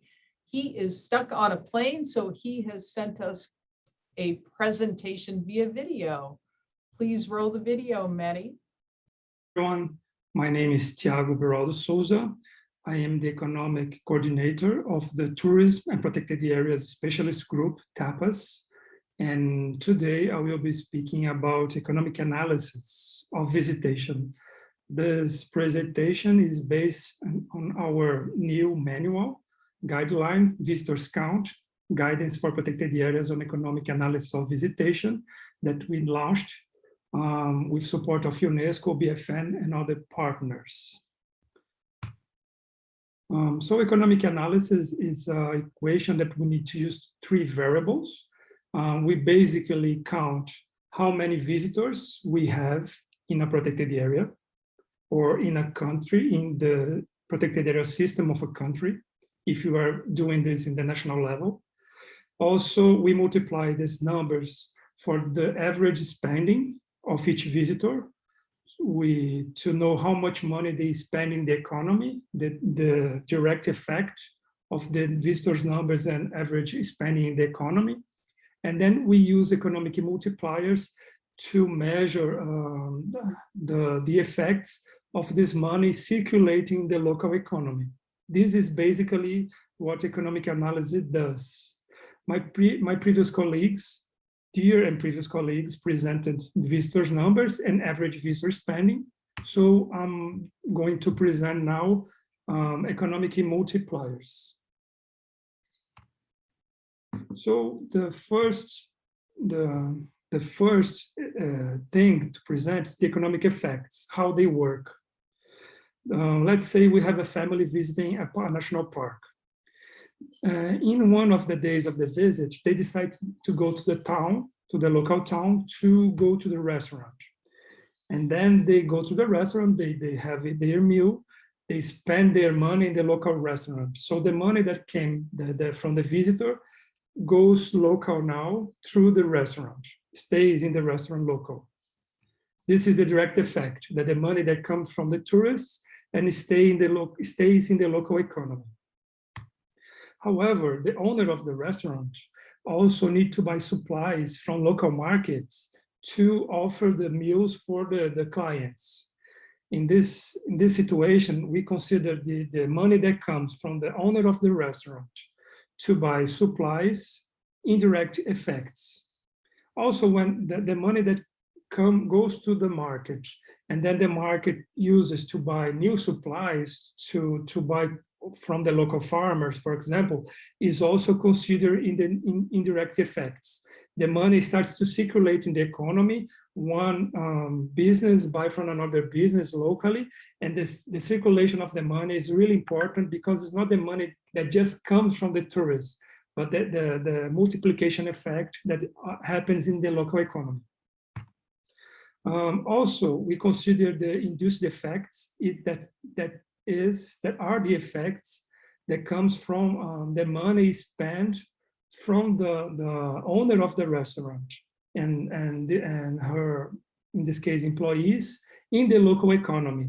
The money that they use to buy food, to put gas on the tank, and so on. So the money that comes from salaries and wages and profits that circulates in the local economy.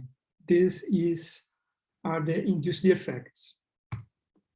So the total effects that we calculate in those economic analyses are the sum of the direct effects that are ratios that we calculate from total visitors with visitor spending, and also visitor spending with some effects that I will present in the next slide.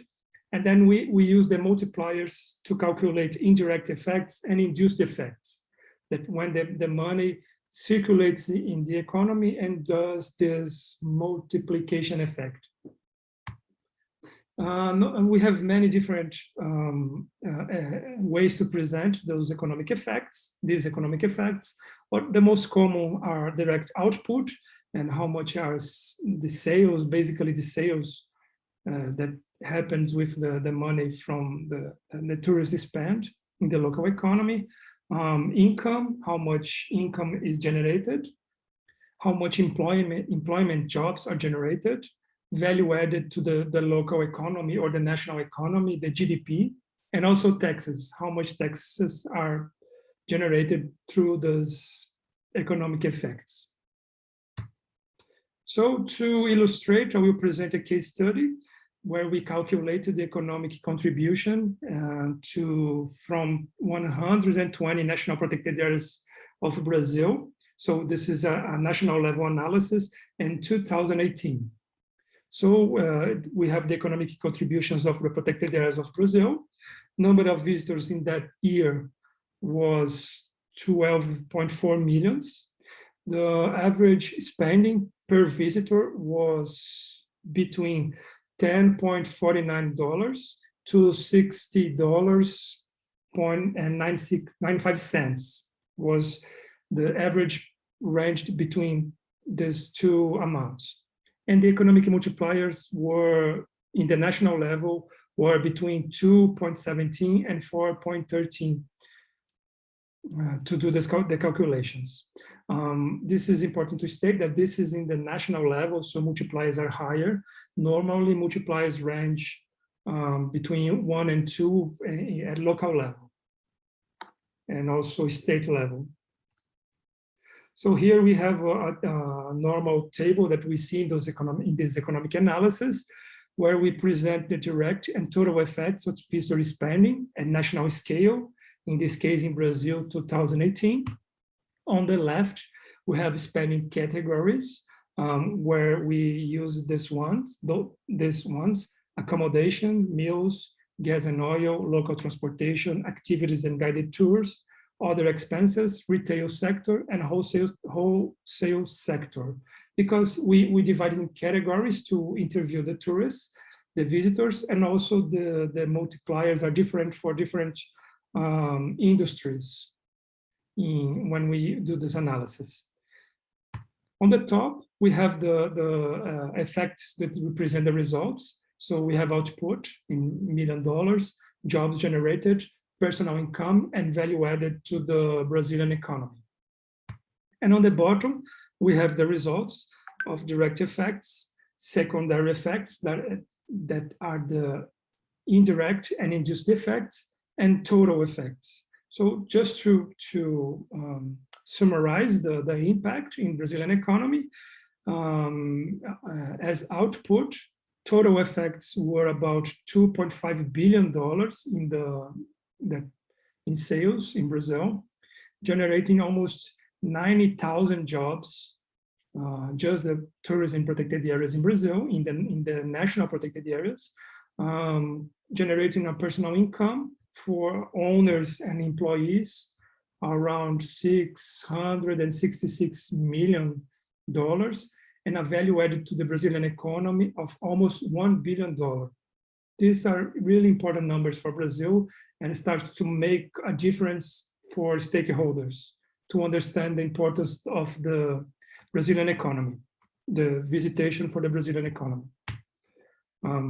So the same analysis, with that same analysis, was possible to show that while the protected area agency budget was around $166 million in 2018, and the park protected areas in tri-fee was around $19 million, much less than agency budget, the direct and the total output from visitation was much, and visitor spending was much higher than the agency budget. With this information was possible, protected area management in Brazil could say that for each $1 invested in protected area management was generated $15 for the Brazilian economy. And that information was really important for the protected area agency in Brazil. Thank you very much. I hope you have a brief understanding of what we are talking about economic analysis. In our guideline, you will have much more information in chapter 6 to understand this subject. Thank you very much. And I hope we are having a good presentation. Thank you, Thiago. We wish you a safe flight. Next, we have Lisa Kajala, the Senior Advisor from Livelihoods. Welcome, Lisa. Hello. Shall I start? Yes, please.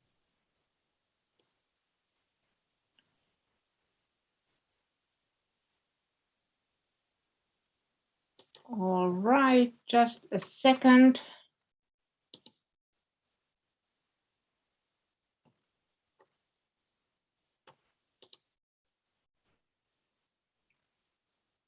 There's a finished scenery, and soon you should see my first slide. There it comes. Hi, everybody. I'm Liisa Kajala, and I work for Metsähallitus Parks and Wildlife Finland, which is a land management agency managing all the state-owned parks and protected areas in Finland. We've been measuring visitor spending effects since year 2010, so for about 10 years now. And I guess this was one of the reasons me and my colleague Joel Erkkonen were invited to contribute to the chapter on reporting and communication in this guidebook. So once the results of economic analysis are available through the steps described in previous excellent presentations, it's essential to report and communicate the results in a clearly understandable way in order to efficiently and effectively reach the target audiences. It's beneficial to harmonize reporting across areas and time when feasible, especially when using a uniform methodology. The chapter of the guidebook on reporting and communication gives ideas and examples on how to do this.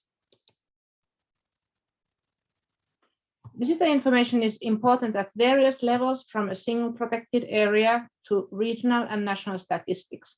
It is essential for local protected area managers and for tourism development, as well as for regional, national, and international policy planning, reporting, research, and comparisons. When the economic impacts of protected areas are calculated in a standardized manner, it allows for reporting at all these levels, and moreover, it enables comparisons between areas or regions and across time. On the left here, we have an example of a single visitor survey report from one Finnish national park, and on the right-hand side, you see a graph illustrating the development of local economy impacts of visitors spending at the national level for all Finnish national parks for 8 years from 2010 to year 2018. The contribution estimates can be updated annually, even if visitor survey data are typically not collected from every area every year, as the number of visits is estimated annually. In addition to traditional visitor monitoring reports like printouts and so on, interactive data visualization tools can give users the ability to search for and view specific data. Here's an excellent example of this kind of reporting from the US National Park Service's Visitor Spending Effects webpage, where reports are made available online via an interactive tool. With the help of this tool, users can view year-by-year trend data and explore current year visitor spending, jobs, labor income, value added, and economic output effects by sector, and also for national, state, and local economy levels. Once the reports are ready, it is important to consider the most efficient ways of communicating them to make the case for national conservation.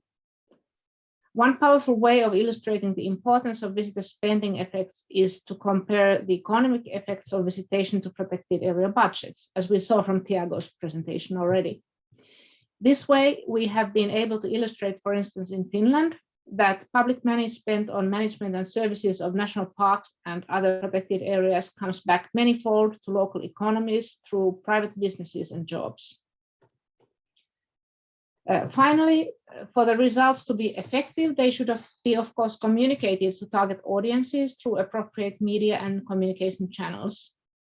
And if one wants to affect decision-making, timing of the communicating the results is essential. Thank you very much for your attention. Greetings from Finland. Thank you so much, Lisa. We appreciate your presentation and look forward to a discussion in a few minutes. Lastly, we have John Philip Schegners, a scientific officer from the Joint Research Center. While Philip wasn't able to join us today, he asked if I could share his thoughts. So I'm going to go ahead.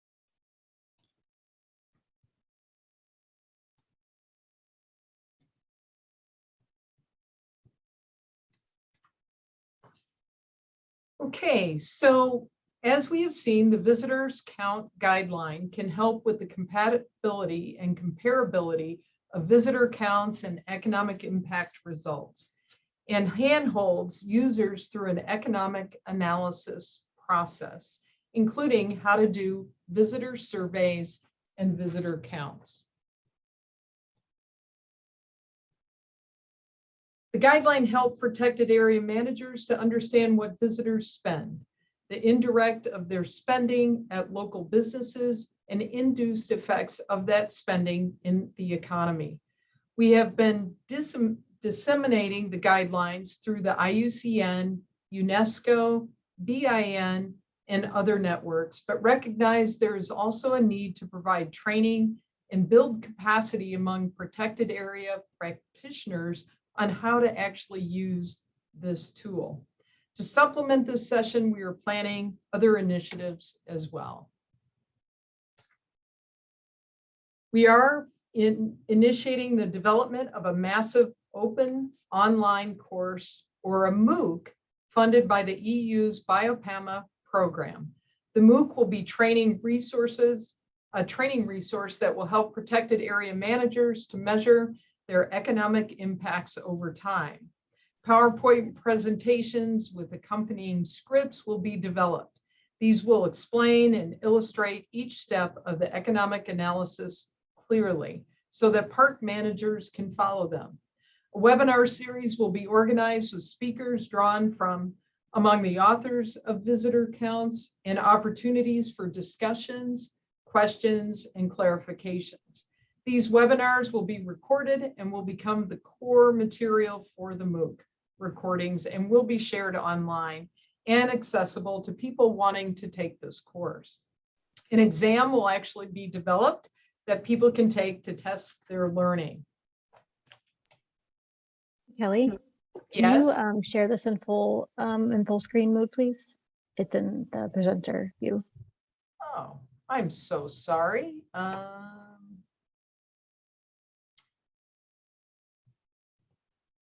And Kelly, if you'd like me to share it for you, I can. Yeah, why don't absolutely you do go that. ahead? It looks as though with all my screens up, that it might not share properly. Thank you, Maddie. And if you could go down to the next slide, keep going. There we are. Thank you. So the MOOC on visitors count and value chain analysis will complement existing MOOC modules based on the TAPA's group best practices guidelines, which we'll hear a little bit about later. This MOOC has already been done for free by more than 2,000 people from the IUCN's TAPA platform. Next slide, please. Also, the TAPA's group has put in a proposal to organize 2 events at the African Protected Areas Conference in 2022. And this will be a technical workshop and also a panel discussion. We want to use these and share these materials and build capacity among protected area managers, economists, practitioners, and monitoring and evaluation staff and how to use the tool. Last slide, please, Maddie. If you want to find out more about these initiatives and get involved, you can find out more about the TAPA's group through these links or contact me, Kelly Bricker, for more information. Thanks for your patience and your attention to this presentation. Over to you, Greg. Excellent. Thank you. And I appreciate that very much. We have a number of questions that have come in the Q&A. I wanted to start with the first one, Kelly, and kind of bring it back to you since you just finished up. And I think Maddie and Alex will be bringing all of our other speakers. Here we go.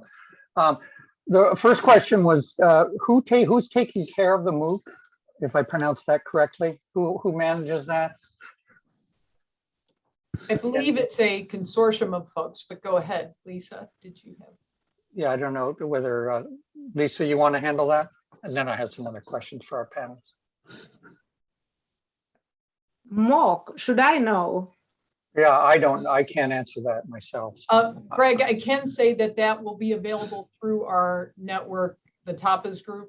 I don't know who exactly is managing that, but Philip is certainly involved and a number of people on this.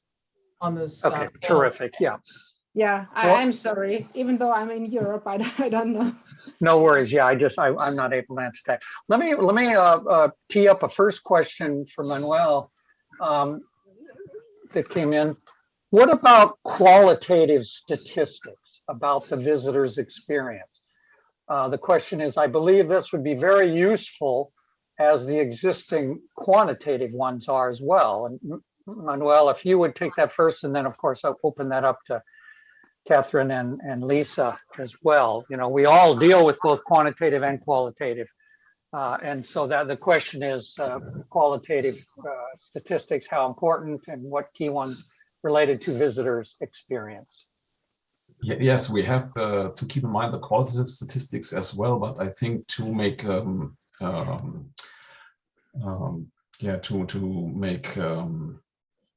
we say it, conclusions about a whole protected area and the economic impact of tourism of a protected area, you need to keep in mind the quantitative dimension, because you want to say something about the whole visitor range coming to a protected area, and this to do just with qualitative and some interviews is not really possible, I think. So yeah, we keep it in mind, and perhaps to make some special analysis, you can use qualitative statistics, but to make an overall conclusion for the whole protected area, I think it's not possible to do it with just qualitative way. Mm-hmm. Catherine, Lisa, anything you'd like to add to that? I would add that, as I mentioned, with the visitor surveys, they really can be used to gather, lots of different information, as long as you don't make them too long. So there are, I know on the National Park Service surveys, there are some open-ended questions which can, be asked and qualitatively analyzed. So that's certainly a possibility with the visitor surveying to get qualitative information. Yeah, and I could just add to that a little bit, because I am in a land management agency, and we do both surveys and we gather more qualitative understanding of our visitor experiences as well. And in fact, a very timely question, because we are finding out that we would need for service design purposes even more so qualitative understanding of specific cases. But there are sort of two sides of providing understanding about our visitors and their experiences. So we need systematic visitor monitoring and this kind of, for instance, economic calculations done in a standard manner with a representative sample and with counting combined, to be able to follow the trends, where are we going, and to be able to compare areas and regions between each other. But then qualitative has totally other type of uses in our agency. Absolutely. Question for Catherine. Catherine, in a park like Yosemite, what percentage of the economy in gateway communities is actually linked to the park? I can't answer for Yosemite offhand. I will say that, in the U.S. National Park System, there's really a wide variety of parks, and how close they are to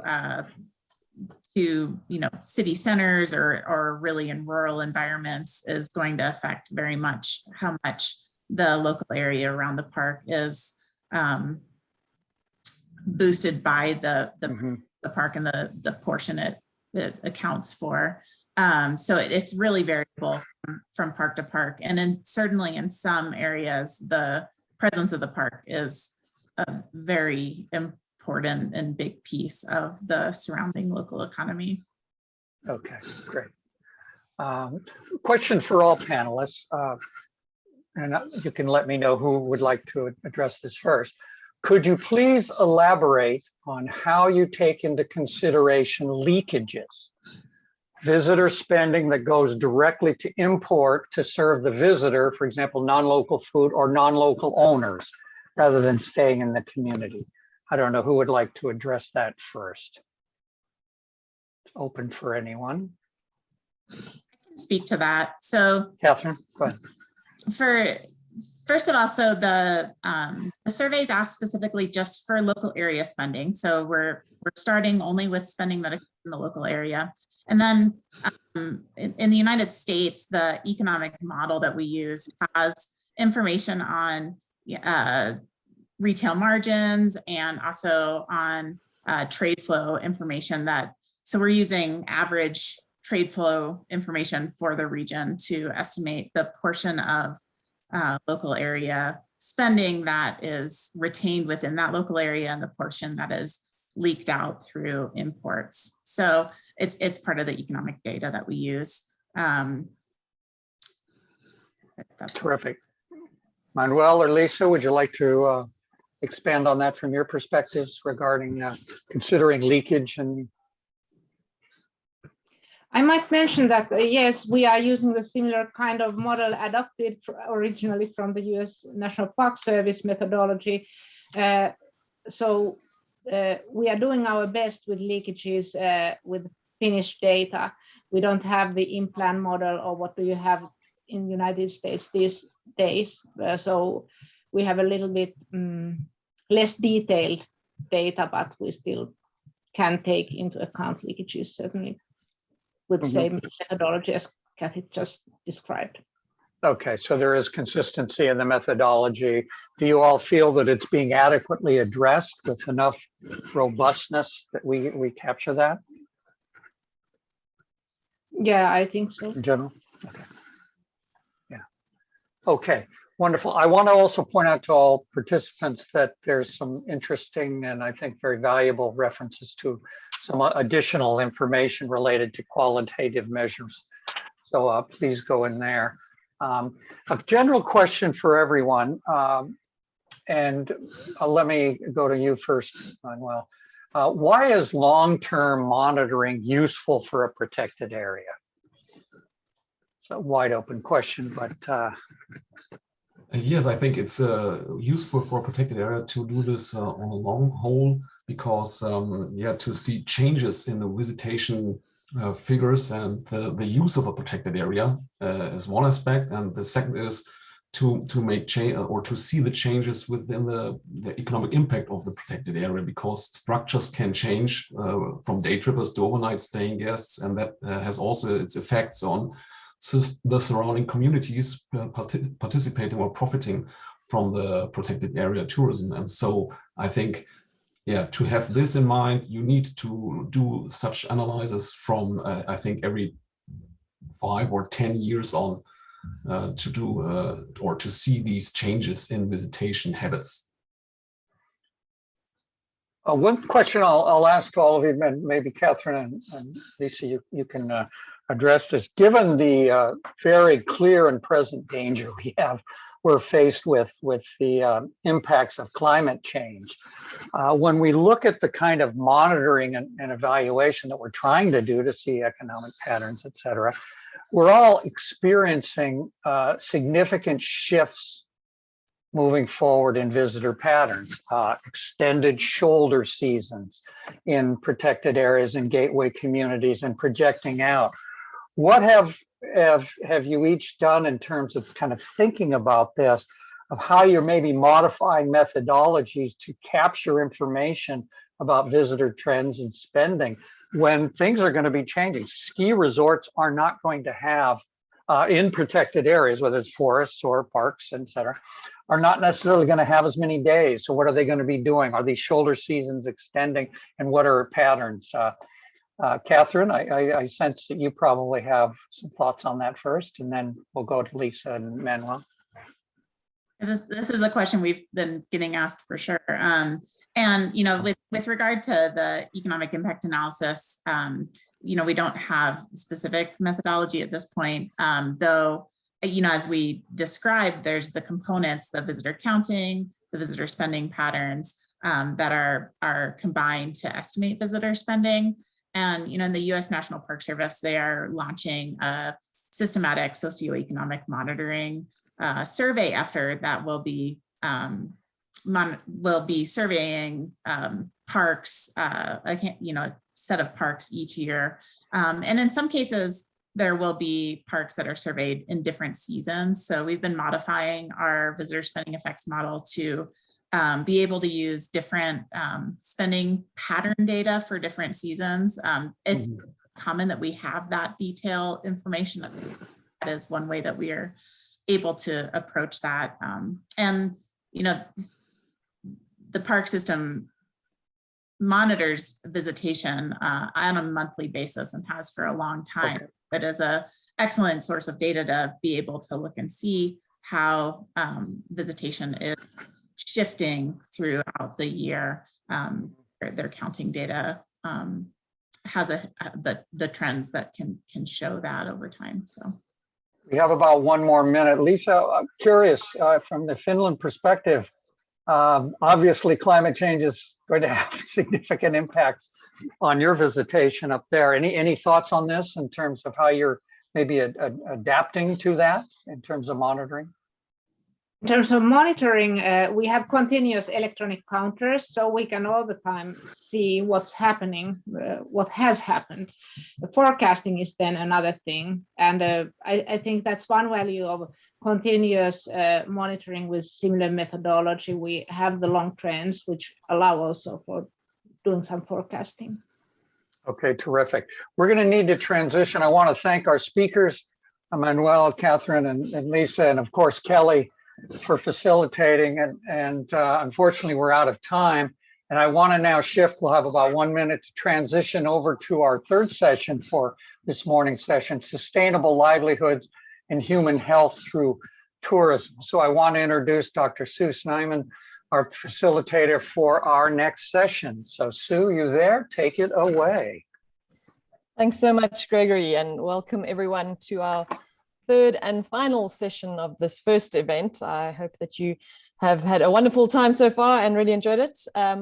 There is really an emerging body of evidence that tourism in and around protected areas elevates human well-being, including higher wealth levels, a reduction in poverty, and health benefits. This panel is going to explore the underlying body of research and nature-based tourism models to achieve the best outcomes in this regard. Please do add your questions in the Q&A as you have been doing, and any general comments into the chat. And up first, we're going to hear from Robin Naidu, who is a senior conservation scientist and lead wildlife scientist for the World Wildlife Fund. Take it away, Robin. Thanks very much, Sue, and good morning, everyone from the west coast of Canada. I'm really pleased to be here to talk to you today about human well-being impacts in protected areas across the developing world. And obviously, the relevance to this session is that, as we know, protected areas are typically, a hub for nature-based tourism around the world. So the academic background to this study was the question that we find in the literature, maybe somewhat surprising to this audience, is, are protected areas good or bad for local people? And those who cite evidence that it's good suggest reasons like protected areas provide better environmental quality to local people. There's the obvious opportunities from tourism, and for reasons like this, protected areas are good for the people who live nearby. On the other hand, there's a significant body of folks who suggest that protected areas are bad for people who live nearby, and they're bad because they restrict access to resources, they increase human-wildlife conflict, they've historically displaced people, and so for those reasons, protected areas are typically bad for local people. The problem is to make any general insights on this body of work is nearly impossible. And that's because these studies use different methods. They occur in different geographical locations with different socioeconomic contexts. They measure different well-being outcomes at different timescales. And ultimately, recent reviews have concluded that the evidence base is so thin that only 1 to 8% of studies in this body of literature use rigorous methods and data to examine the well-being impacts of PAs, protected areas, on local people. And of course, this is nonetheless an extremely critical question to answer, particularly in the context of proposed global protected area expansion. So we know that the world just missed its Aichi target that came and went in 2020, but post 2020, we're talking about much more ambitious levels of protection across the world. Many of you will have heard of the 30 by 30 initiative. And so it's really important that we understand what kind of effect this protected area expansion is going to have on other sustainable development goals like poverty alleviation. Is it likely to help poverty alleviation, or is it likely to hinder that goal? So what we wanted to do is really advance this, this field by conducting a quantitative analysis of protected area impacts. And what we wanted to do is generate a consistent database across multiple countries and protected areas, so not restricting ourselves to one particular case study. We wanted to recognize that human well-being depends on many factors, including but not limited to environmental conditions. And we wanted to use rigorous and quantitative methods to assess the impacts of protected areas on local human well-being, while also controlling for many confounding factors.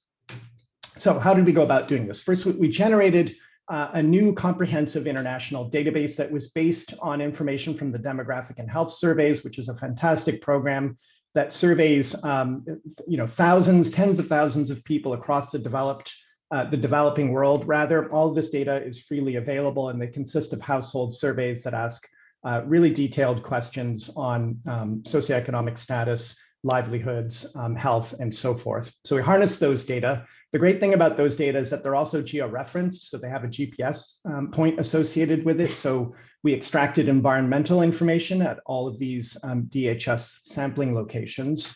And then we used a world database on protected areas and calculated the distance of each of those DHS sampling areas to the nearest protected area. And we considered all households within a 10-kilometer distance to be near a protected area, although we tested the sensitivity of our results to that threshold. So this is what the data set looks like in terms of a map. So we can see that although this is not a wall-to-wall complete sort of global data set, it does cover a big part of the tropical developing world. What we're looking at, the blue points represent DHS sampling locations that are further than 10 kilometers from a protected area. The red points represent DHS sampling clusters that are within 10 kilometers, and protected areas are in green polygons. And so again, this isn't wall-to-wall global coverage, but it's certainly a massive data set and includes information on 87,000 children in 60,000 households and over 600 protected areas. So by far the largest quantitative data set that has been brought to bear on this question. So how did we wrangle with this huge amount of data? We took a statistical modeling approach that recognized that households near protected areas are likely to be systematically different than those further away from protected areas. And that's because, as we know, protected areas aren't randomly placed on the landscape, but they tend to be placed in areas that are far from urban centers with low road densities at higher elevation and in less agriculturally productive areas. And all of those things are also likely to influence human well-being and therefore be confounded with any possible protected area impact. So we wanted to control for that. We used a statistical technique called matching. I won't get into the details here, but essentially the concept is that we want to create a control group, much like an experiment. We want to create a control group of people and so compare households that are near protected areas with households that are further away from protected areas, but that are otherwise similar in important respects that might confound our results. And we looked at 4 different well-being outcomes. So this was obviously just a small sample of well-being outcomes, but this is what we had available to us in this data set. So 2 were related to wealth. So a continuous score regarding the household wealth level, and then whether that household could be considered to be in poverty or not based on an international threshold. And then with regard to children, and specifically children under 5, a continuous childhood growth score that's related to height, to age, And then whether that child considered to be stunting, again, based on international thresholds. And of course, stunting is something that's extremely important and has implications that cascade into adulthood, so that go well beyond the current status of a child under the age of 5. And there were specific pathways that we wanted to test. And one of the key ones is related to tourism. And so, we conceptualize that protected areas obviously often have tourism associated with them. That tourism sector can lead to infrastructure springing up around protected areas. So better roads, more health clinics, and both of those can lead to better health outcomes of people who live near those protected areas. And then another pathway is that, as we know, again, the tourism sector at protected areas can often provide jobs to local people in the form of working at lodges or as guides. That additional income can be spent on health outcomes or can be invested in household assets and lead to increased wealth levels. So this was a key pathway related to tourism. It's not the only pathway, so there are other ways in which protected areas can improve human well-being, but I won't dwell on those at the moment. So what did we find? This chart is going to show you the results. On the x-axis, we've got improvement relative to baseline, and by baseline, that includes this comparison 1 minute, group. Robin. Thanks. Comparison group of people who are living further away from protected areas, but that are otherwise similar. And what we see in the first instance is that strict protected areas essentially have no effect on people. They're not good for the well-being of local people, but nor are they bad, which is a key result. And then as we go up to these other types of protected areas, we see positive impacts. And if we focus on this type of protected areas, so multiple use protected areas, IUCN categories 5 and 6, that have some tourism, we can see that all of these well-being indicators here are statistically greater than 0, up to 25%, and actually well within the range of other types of interventions and characteristics that are more typically associated with development improvements or improvements in livelihoods. So whether someone lives in an urban area versus rural, whether a mother has breastfed their child, increased gains in education, we can see that with a few exceptions, these effects of living near a protected area are similar to these other types of interventions or characteristics. And so, just to conclude, I think this really provides us with some of the best evidence to date using, a comprehensive, widespread database that not only are protected areas not bad for people, but they can actually provide substantial benefits for people living nearby in terms of health and wealth outcomes. Thanks very much. Thank you so much, Robin. Up next, we have Judy Kefagona, who is the Director and Lead Consultant for the Sustainable Travel and Tourism Agenda. Welcome, Judy.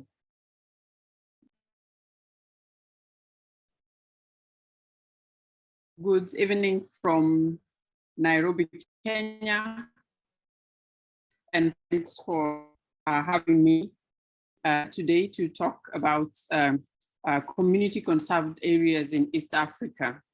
I'm going to start by giving an overview of the community conserved areas in East Africa, also commonly known as conservancies. Conservancies is an evolving concept in East Africa. I must say, over the last 15 years, we have seen significant evolution of the concept in terms of the models of management, in terms of their approaches, in terms of their financing. And we have also seen a lot of entry of new players in this particular area. Another thing I want us to take note of is that conservancies in East Africa are categorized into 3.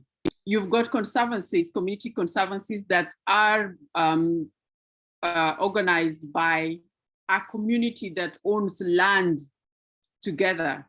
In Kenya, we call this the group ranch model, which means there's a single title to a piece of land and community have decided to set it aside for tourism. Now here, the communal ownership of land is very, very important. We have another type of conservancy where land is privately owned by a number of landowners who live in a particular area, and they pool this land together and say they want to set it aside for conservation, and so they move out and set this land aside for conservation.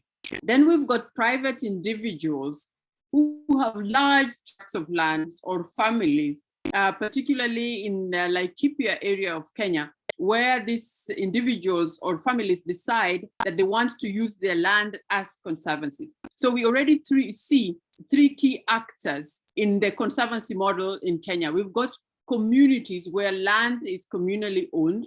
We've got landowners, because when we come to landowners, there could be landowners who are not members of that community, but they happen to have owned land during the land subdivision process or bought it after subdivision, and therefore they are landowners. So we have conservancies by landowners. We have conservancies by communities that are in indigenous, homogeneous communities. And then we have conservancies in Kenya that are private owned. So when we talk about communities and conservancies and well-being of and livelihoods of the communities, we have to look at them in those different angles. So if I start by looking at the perspectives around the whole model, we know that the conservancy model has many different actors around it.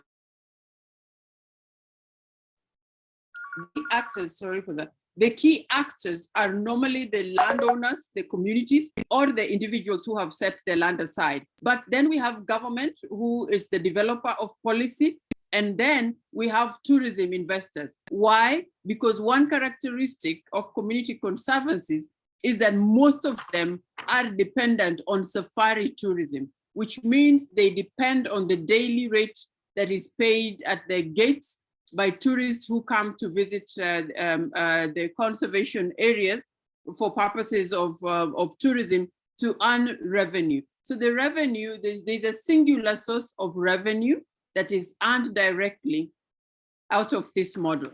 Now, if you look at all these actors, they all have a different way of interpreting what a conservancy is. If you ask a community member or a community landowner what a conservancy is, and this is based on a study that we did in 2018 out of the 3 most established conservancies in Masai Mara. And for the landowners and the community members, the conservancy was a land management model that is dependent on tourism because of the high biodiversity to bring revenue to the community. So land management is most important for the community member.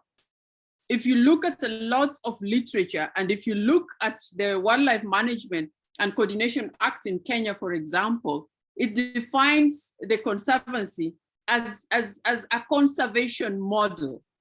It looks at the conservancy as another conservation model aside from the national park that is state protected. So they see a conservation model where the community are the leaders. So it is a community-led a conservation model that uses tourism as a vehicle to generate revenue. And therefore it finds its way into the Tourism Act as well, because now it is seen as a destination. Communities don't see their conservancies as a destination. They see it more as a land management model that helps them to retain their land so that they can continue their traditional model practice livelihood of pastoralism, because these models allow access at different times of the year for pastoralism purposes. Then we have the tourism investors, who are big players in the conservancy movement or the model. The tourism players, when they look at the conservancy, they see a sustainable tourism development model. And in this sustainable tourism development model, they see themselves as operators who are supporting the sustainable development of tourism. If you look at the reports of tourism companies that operate in conservation areas, they will always refer to the conservancies as their contribution to sustainable development of tourism. they will be saying that by the virtue of the fact that we operate in these areas, we are supporting sustainable development of tourism. Now, this interpretation, this varying interpretations of conservancies in East Africa, because we also did a few conservancies in Tanzania, where it is totally different. There is heavy government engagement, even in what they're calling the community conserved areas. But we found out that this thinking, these three different levels of thinking was the same even in Tanzania. That's how the communities perceived the conservancies, how the tourism businesses perceived it, and how the policymakers and the conservation world perceived it was so different. Then we also have another group that has a perception of what the conservancy is. And this is what I call the social justice tourism group. These people who are the group that wants to see better tourism, that talks about ecotourism. So when they see, when this group looks at a conservancy, they see a tourism model, a tourism and conservation model that has the potential to be inclusive and to benefit host communities. And that is also a different perspective about conservancies. Now, what is the impact of these different perspectives on the conservancies? The impact of this different perspective on the conservancies. Thank you. The impact is that the conservancies are facing many vulnerabilities. And as I'm concluding, I'll just mention one. From the community's perspective, it means that the next generation of the children of the current landowners, their interpretation of land management, of the conservancy being a land management model, has given them a chance to sell that land.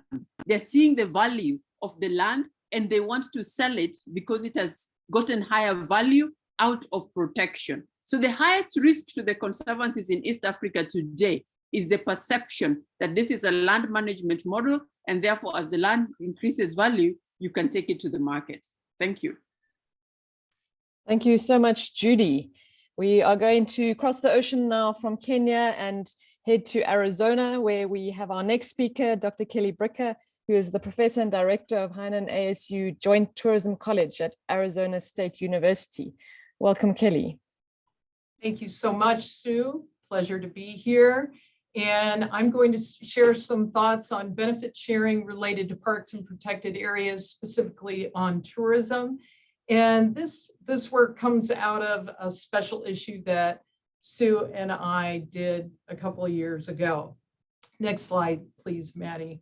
What we have learned from protected areas sustainable tourism is that over many years, it is significantly has the potential to not only intersect as a tool for conservation, but really is part of this larger system. It's people, it's places of each destination or region, and really part of a political and institutional framework where people offer amazing experiences for visitors and sometimes residents alike.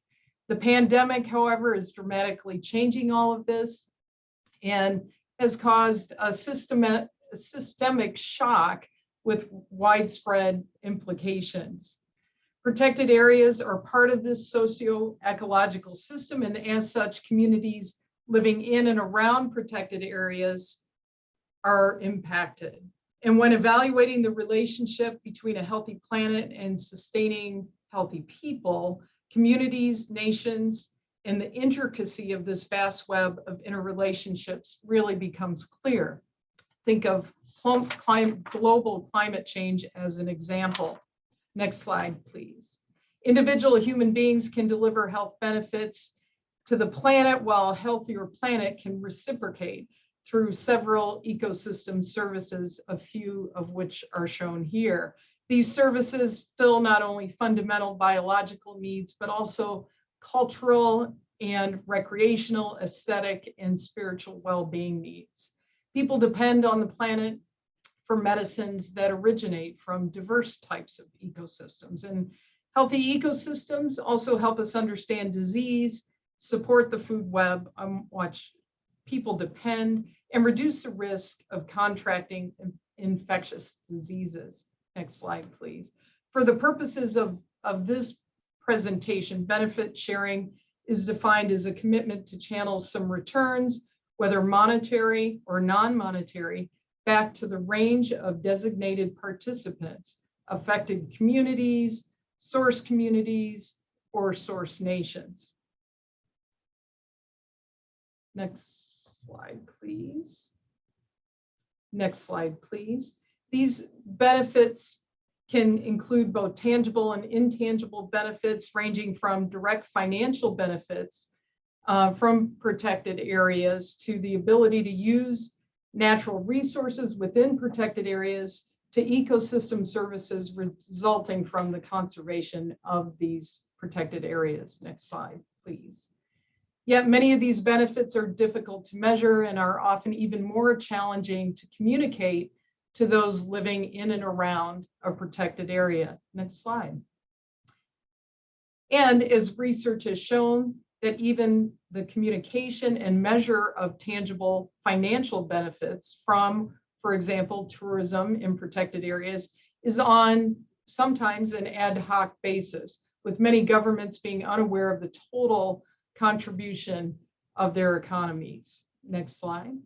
While some communities engaged in protected area tourism, especially here in the United States, often referred to as gateway or amenity communities, might secure financial benefits from outdoor tourism and recreation industries, benefits may also be severely decreased due to overcrowding, air pollution, water scarcity, or unplanned development, just to name a few. Next slide. Next slide. And equally disconcerting are communities significantly dependent upon protected area international tourism dollars may find their economies in collapse, as we heard about, due to their significant dependence on protected area tourism. There is no doubt we have witnessed these varying challenges throughout the last couple of years. Next slide, please. While the number and size of protected areas has been increasing, the funding that is available to manage them has remained generally stagnant, and in many cases has declined, resulting in significant shortfalls and insufficient means to ensure effective achievement of conservation and livelihood goals. And the pandemic, once again, has exacerbated this situation. Funding shortfalls have highlighted a potential challenge for protected areas in terms of benefit sharing, especially with local communities. If protected areas are unable to fund necessary operational expenses, how will they then share benefits, particularly financial benefits, with those living on the edge? To ensure protected areas are effectively managed through appropriate levels of funding, innovative and creative mechanisms to support funding are really needed. While we have seen protected area tourism, if well managed, contribute to this shortfall somewhat, we have all seen that some level of insurance support is needed during times of crisis, such as COVID-19. Next slide, please. Benefit sharing from protected area asks us to ensure equity in thinking about the long-term benefits of protected area tourism. This likely involves intense consideration of governance, which includes decision-making and power structures, relationships, and accountability. Next slide, please. And equally critical is an understanding of the local community dynamics, hierarchies, and power sharing, which are essential to ensure the most marginalized, most impoverished are included in benefit sharing mechanisms within communities. Therefore, for stakeholders, consultation, joint decision-making, and advocacy are all necessary for equity to be realized. Next slide, please. And beyond the most notable economic and employment direct benefits of protected area tourism, we also know that successful benefit sharing programs include ongoing training, education, and other forms of capacity building that are designed around the needs of the community. Whereas lack of such empowerment and engagement may actually impede ways in which benefit sharing can address localized changes. Next slide, please. Increasingly, next slide, please. Increasingly evident is that well-structured partnerships, agreements, and governance structures with transparent benefit sharing processes provides opportunities for communities to connect to economic benefits and employment opportunities. While there are vast differences in these types of agreements, common to all must be a transparent structure of engagement and procedures for fair distribution of these opportunities. Next slide, please. Understanding particularly community needs is also essential to understand the benefit sharing mechanisms or processes. And while economic benefits have been shown as critical, there are multiple ways in which these benefits may be fulfilled. As a framework for understanding complex systems, researchers have suggested both tangible revenue, economic returns, infrastructure, health, and ecological, as well as intangible aspects of communities, such as empowerment, psychological, social, and political, and that these are considered and influence the effectiveness of benefit sharing in tourism development. With such an emphasis on revenue generation, poverty alleviation, next slide, please, and various forms of capacity building, benefit sharing is a complex interaction which deserves increased attention. For example, consider the opportunity for significant innovation at policy level, which in turn may have significant implications at the community level. Next slide, please. Governments could consider tax incentives and support for schemes for tourism enterprises that demonstrate increased benefit sharing structures and programs, and for those tourism enterprises that contribute to the protection of biodiversity and build capacity in communities living on the edge of protected areas, incentive programs, tax or otherwise, could be implemented. Adaptive co-management of protected areas may be a way to address the intractable challenges facing protected areas and sustainable tourism, such as conflict, complexity, and uncertainty. With co-management structures, there may be increased opportunities for local empowerment and innovation, positive perceptions of engagement, perceived control, and sustainable behaviors. While specific research on co-management of tourism in protected areas is really sparse, there is some indication of positive benefits because of a level of participation by communities, including equitable benefit distribution and relatively high levels of communication.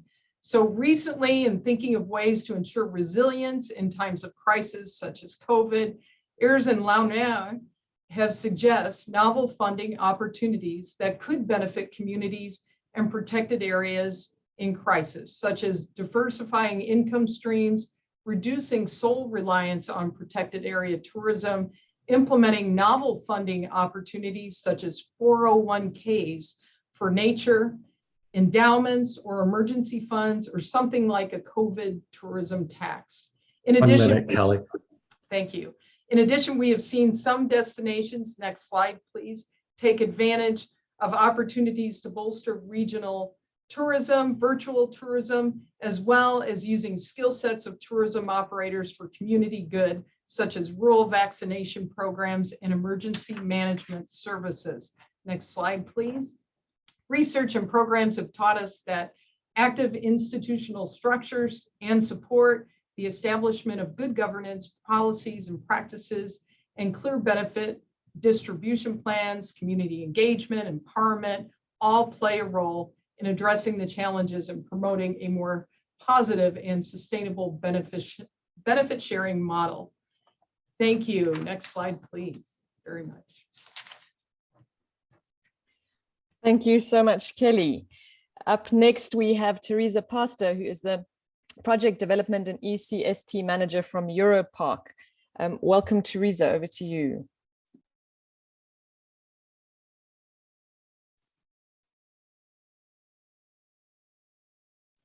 Good evening, can you hear me? And can you see my screen? We can, thank you, Teresa. Okay, so good evening from Barcelona. I'm working for the Europark Federation, which is the largest Association of Protected Areas in Europe. And I'm going to introduce briefly the capacity building program that we have to maximize benefits from tourism in parks.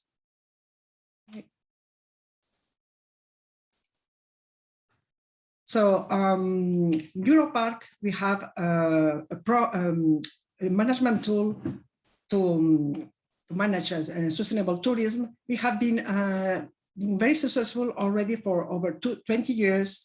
And the key part of this management tool is working in partnership. To do that, it is needed the creation of a sustainable tourism forum in which all relevant stakeholders are involved, that is communities, the authorities, and also the tourist business. They work together in order to produce a common sustainable tourism strategy and action plan. Of course,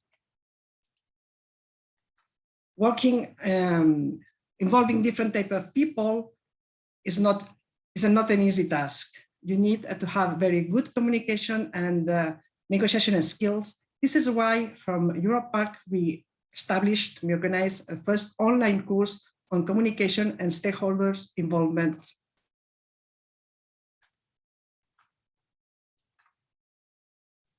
Sorry, don't know how to pass the.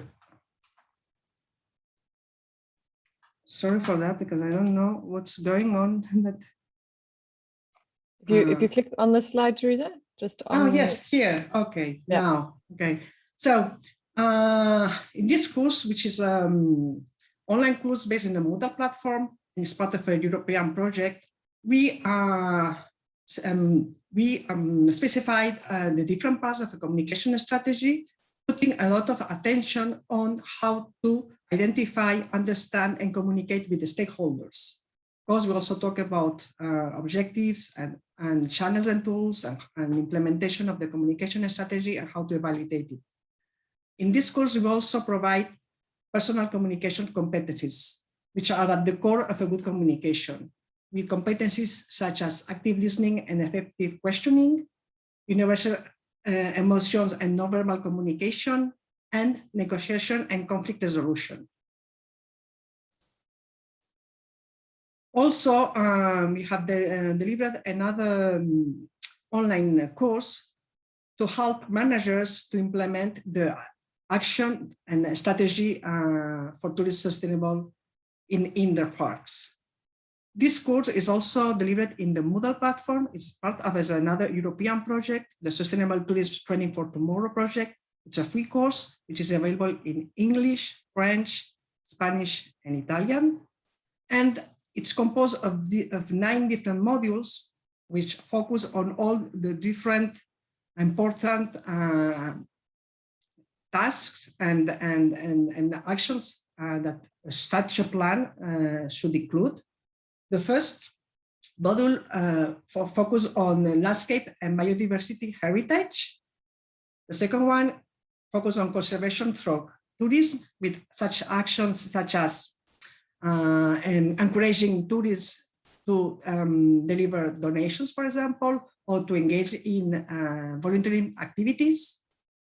The third module focus on reducing impacts, with reducing the carbon footprint, pollution.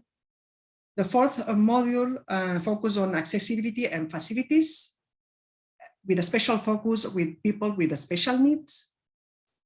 The fifth module focus on effective visitor communication, so how to communicate the park to visitors. The sixth module focus on social cohesion. The seventh module focus on ensuring prosperity to the local communities. The eighth module focus on monitoring the impact of tourism. And the ninth module focus on communication and shelter engagement. All these modules can be followed independently, one from another one. And at the end of each module, there's a quiz. And if successfully passed, you can get a certificate.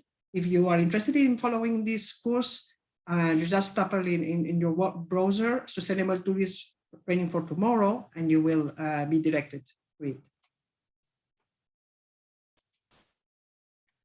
Finally, we are also working on the production of a pedagogical toolkit addressed to sport trainers. The object is to provide the trainers who are going to train visitors and tourists in the outdoors recreation, outdoor sports, to provide them with pedagogical tools in order to introduce sustainability and to minimize the impact that these outdoor sports may have in protected areas and in nature in general.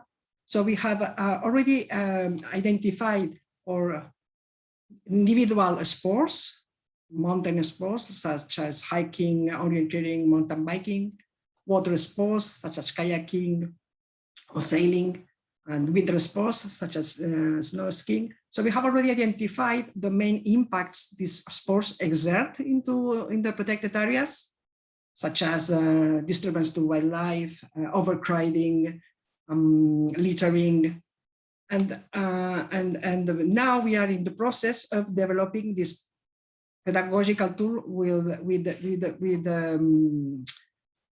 educational elements that can be done on the field.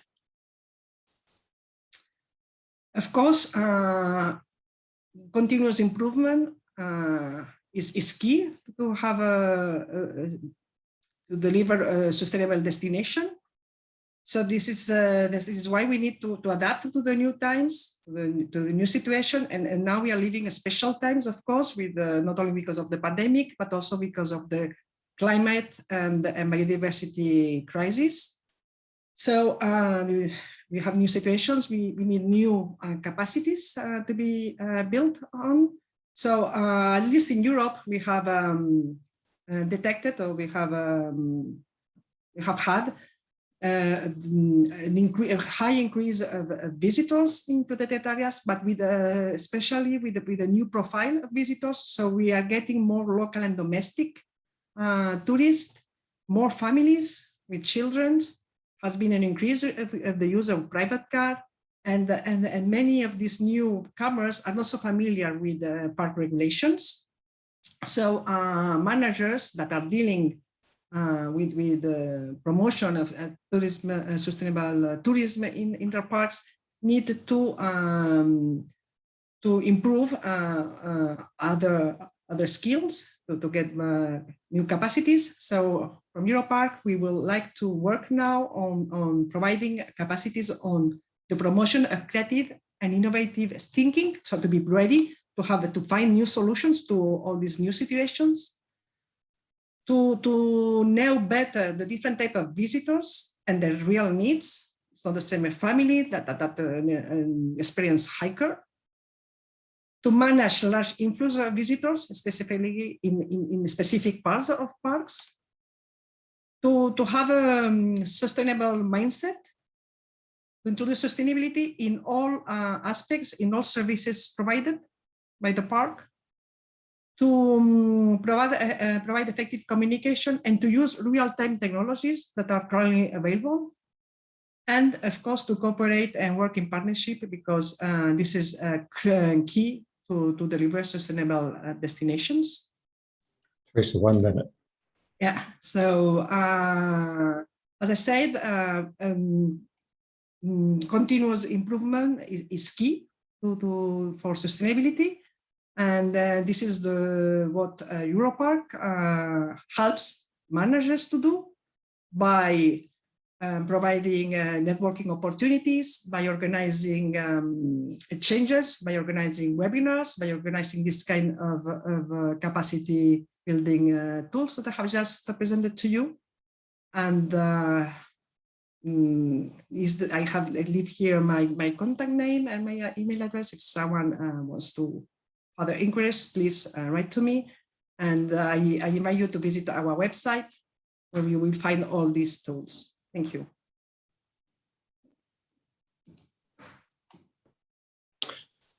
Thank you, Teresa, Kelly, Judy, and Robin, for your wonderful observations on this intersection between protected areas, tourism and livelihoods. We have a number of great questions, and so we'll dive right into them. Our first question is to Robin.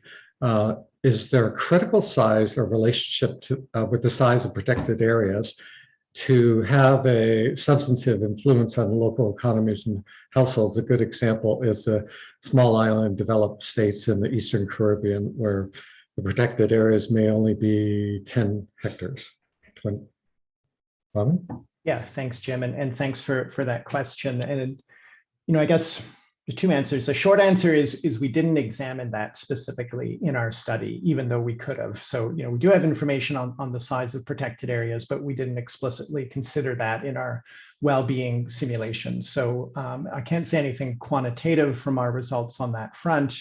I guess speculating, I could imagine that smaller protected areas, could provide those benefits because, from a tourism point of view, I guess, the benefits are a function of, where the specific job opportunities and infrastructure associated with tourism might arise. And in a smaller protected area, that's likely to be more focused. And so there's less chance that, in a larger protected area where you've got those kind of things spread out and diffuse, and they simply may not coincide with where people are living. So, but that is pure speculation, and we didn't examine specifically the size implications of protected areas in terms of our well-being impacts. And relatedly, another individual asked the question, is there a minimum sample size in terms of the population surveyed?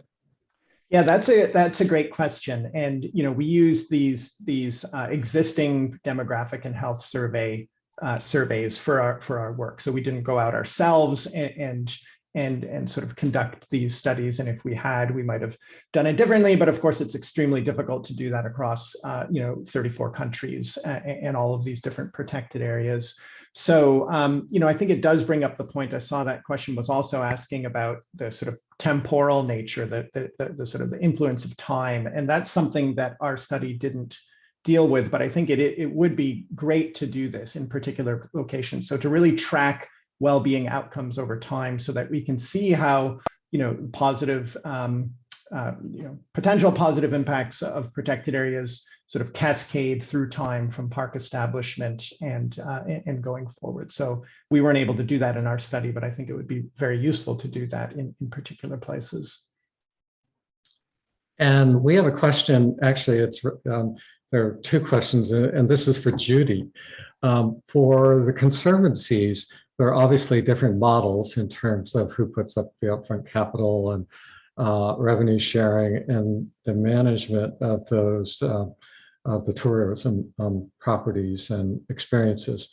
In your experience, which of the different models do you believe are the most successful, not only in the good times, but in the not so good times, such as we're experiencing right now? And unfortunately, my internet just dropped when you were asking me the question. Oh. And so I only got the last bit of the question. Okay. I hope it is enough now. It Okay. is back. Okay, very, very quickly. There are a number of different conservancy models in terms of who puts up the upfront capital, who manages the tourism properties and experiences.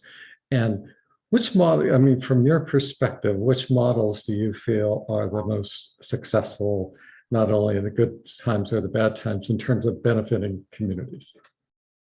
I think, like I mentioned, that the conservancy models are evolving.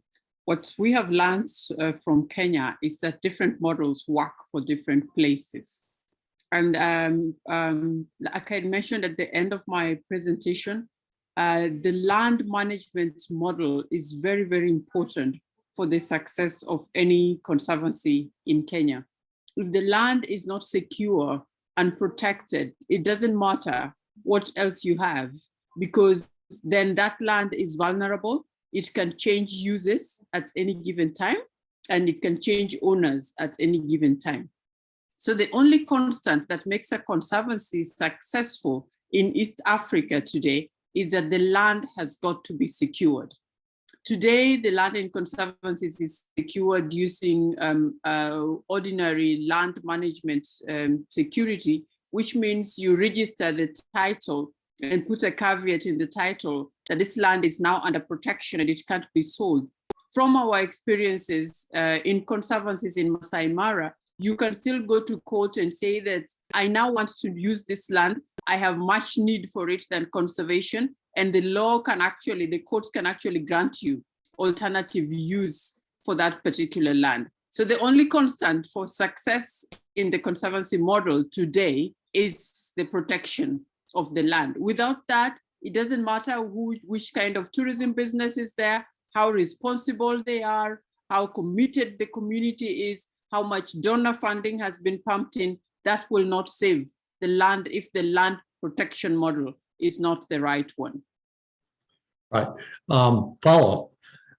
In terms of the financial and health and education benefits and revenue sharing from the tourism income revenues that, let's say, that occur on the land. Which are the models do you think yield the best benefits for the people? Jim, was that question for me?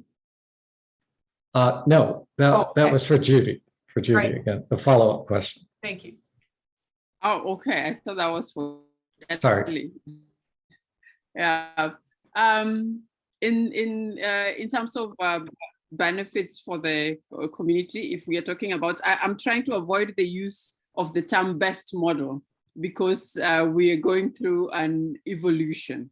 And at any given time, 15 years ago, there was a best model where land was set aside.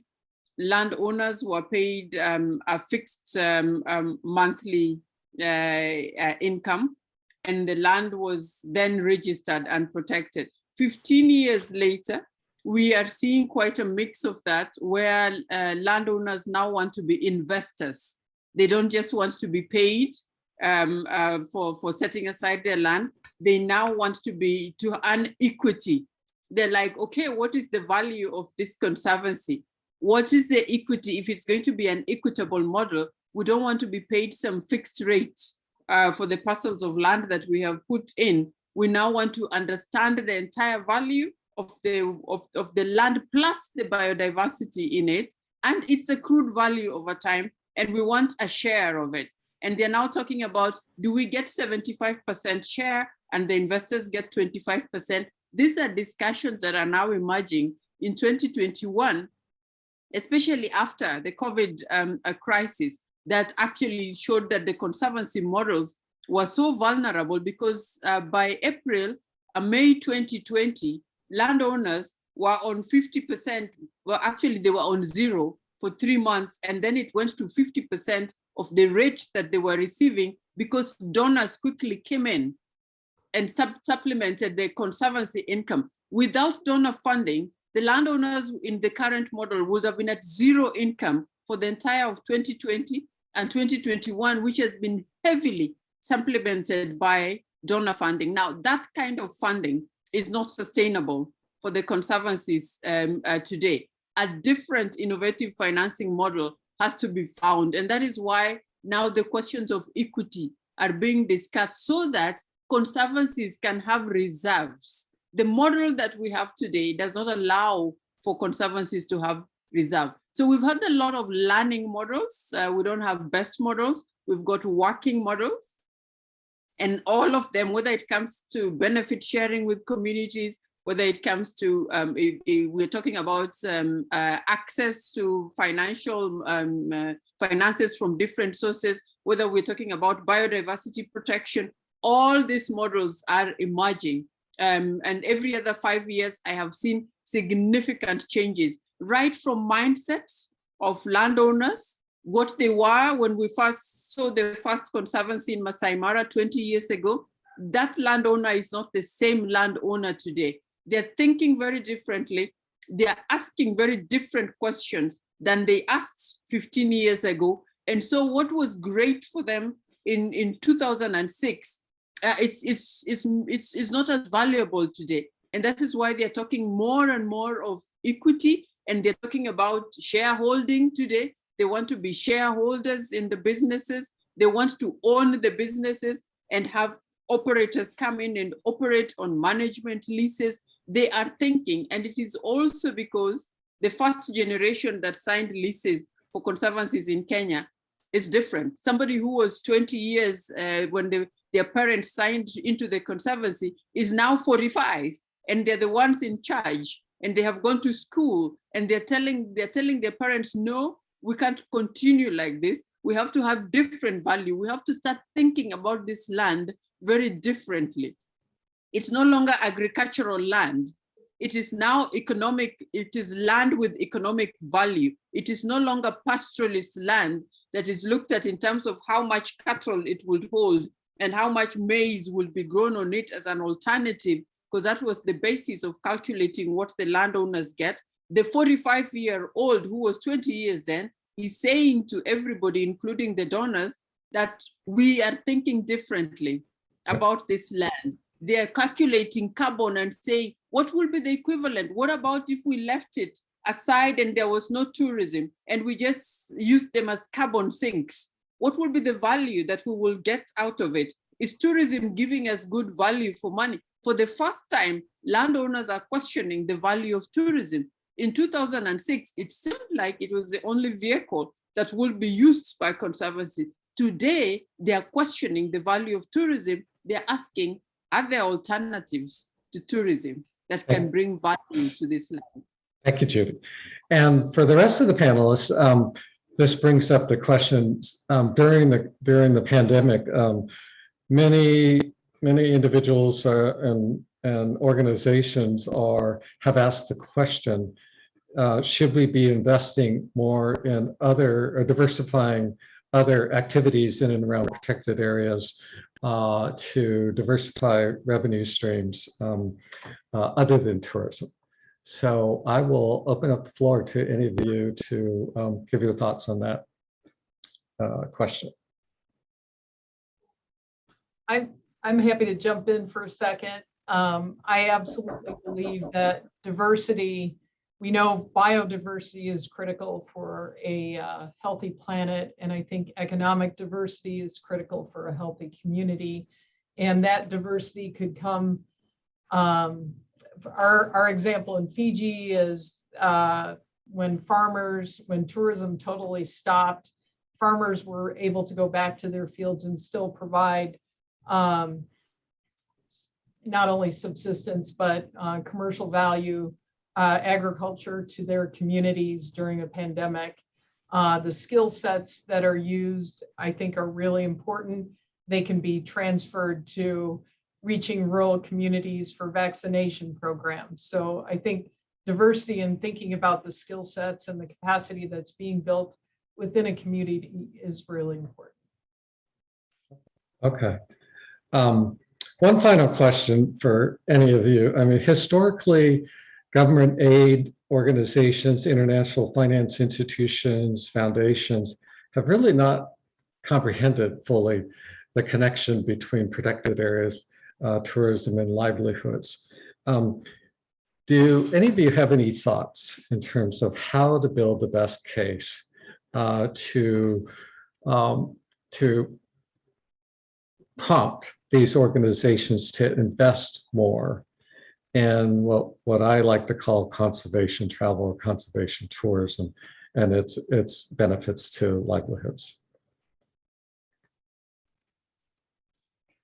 I can just offer my quick perspective, Jim. And I think I alluded to this in my talk that the literature to date has largely been composed of case studies in particular places. So you can see some benefits happening over here with Kenyan conservancies, but those might be different than Namibian conservancies, and these all of those things will operate differently than in Fiji, where Kelly was mentioning, or in Europe where Teresa was talking about it. And then it becomes a situation where everyone can kind of pick something from somewhere and say, well, this is what's happening, and it's very difficult to sort of generalize about these impacts. And so I think the case studies are critically important because they kind of flesh out things in any one particular area that is difficult to do with a sort of more generalized average type of effect, like the study I talked about mentioned. But I do think it is important to talk about those average effects using the best available data, because that does provide sort of some more general guidance to policymakers and funders. So I guess those are my quick thoughts. It does seem, if we couched, all of these issues, which are really being pinpointed in today's crisis, right? Health and well-being, really contribution to the SDGs, thinking about on a broader scale the health and well-being benefits, that does seem to resonate with lawmakers and institutions, and sort of heading towards that goal of sustainable development in all facets that are demonstrated by the SDGs. Just to add on that, I think when we get to a point where conservancies can have the voice to speak on and present their needs, then probably the approach to funding is going to change, because then conservancies will be presenting their understanding of the value of the conservancy.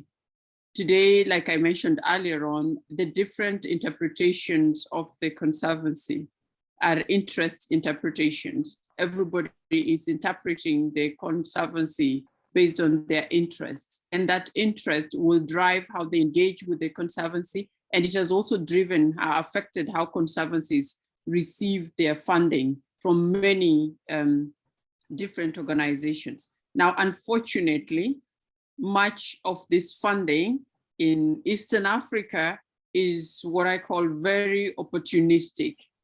It is opportunistic in this way. It is opportunistic because the funding addresses an interest of the funder most of the time. This is what we like. The Conservancy has these 10 problems. We know that problem number 10 is the one that will kill or the Conservancy, or it's the life of the Conservancy is dependent on it. But because we want to address problem number 3, we will still put our money in problem number 3 and ignore problem number 10.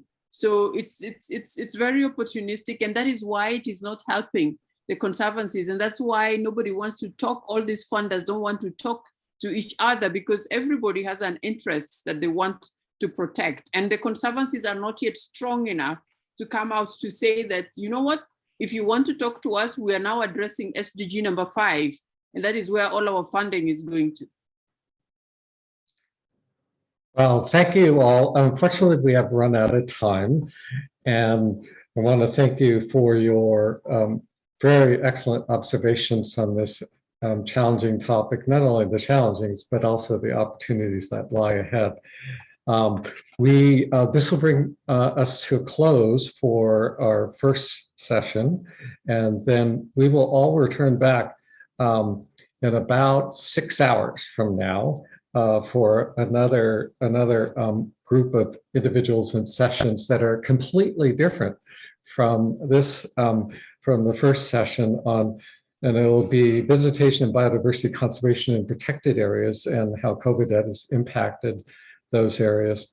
The impact of the return of tourism, especially in those areas where COVID vaccinations have accelerated, and the over-tourism issues associated with that. And then lastly, sustainable tourism blueprints and solutions. So we want to thank you and hope you were inspired by today's first session, and we hope to see you back for the second. Thank you very much.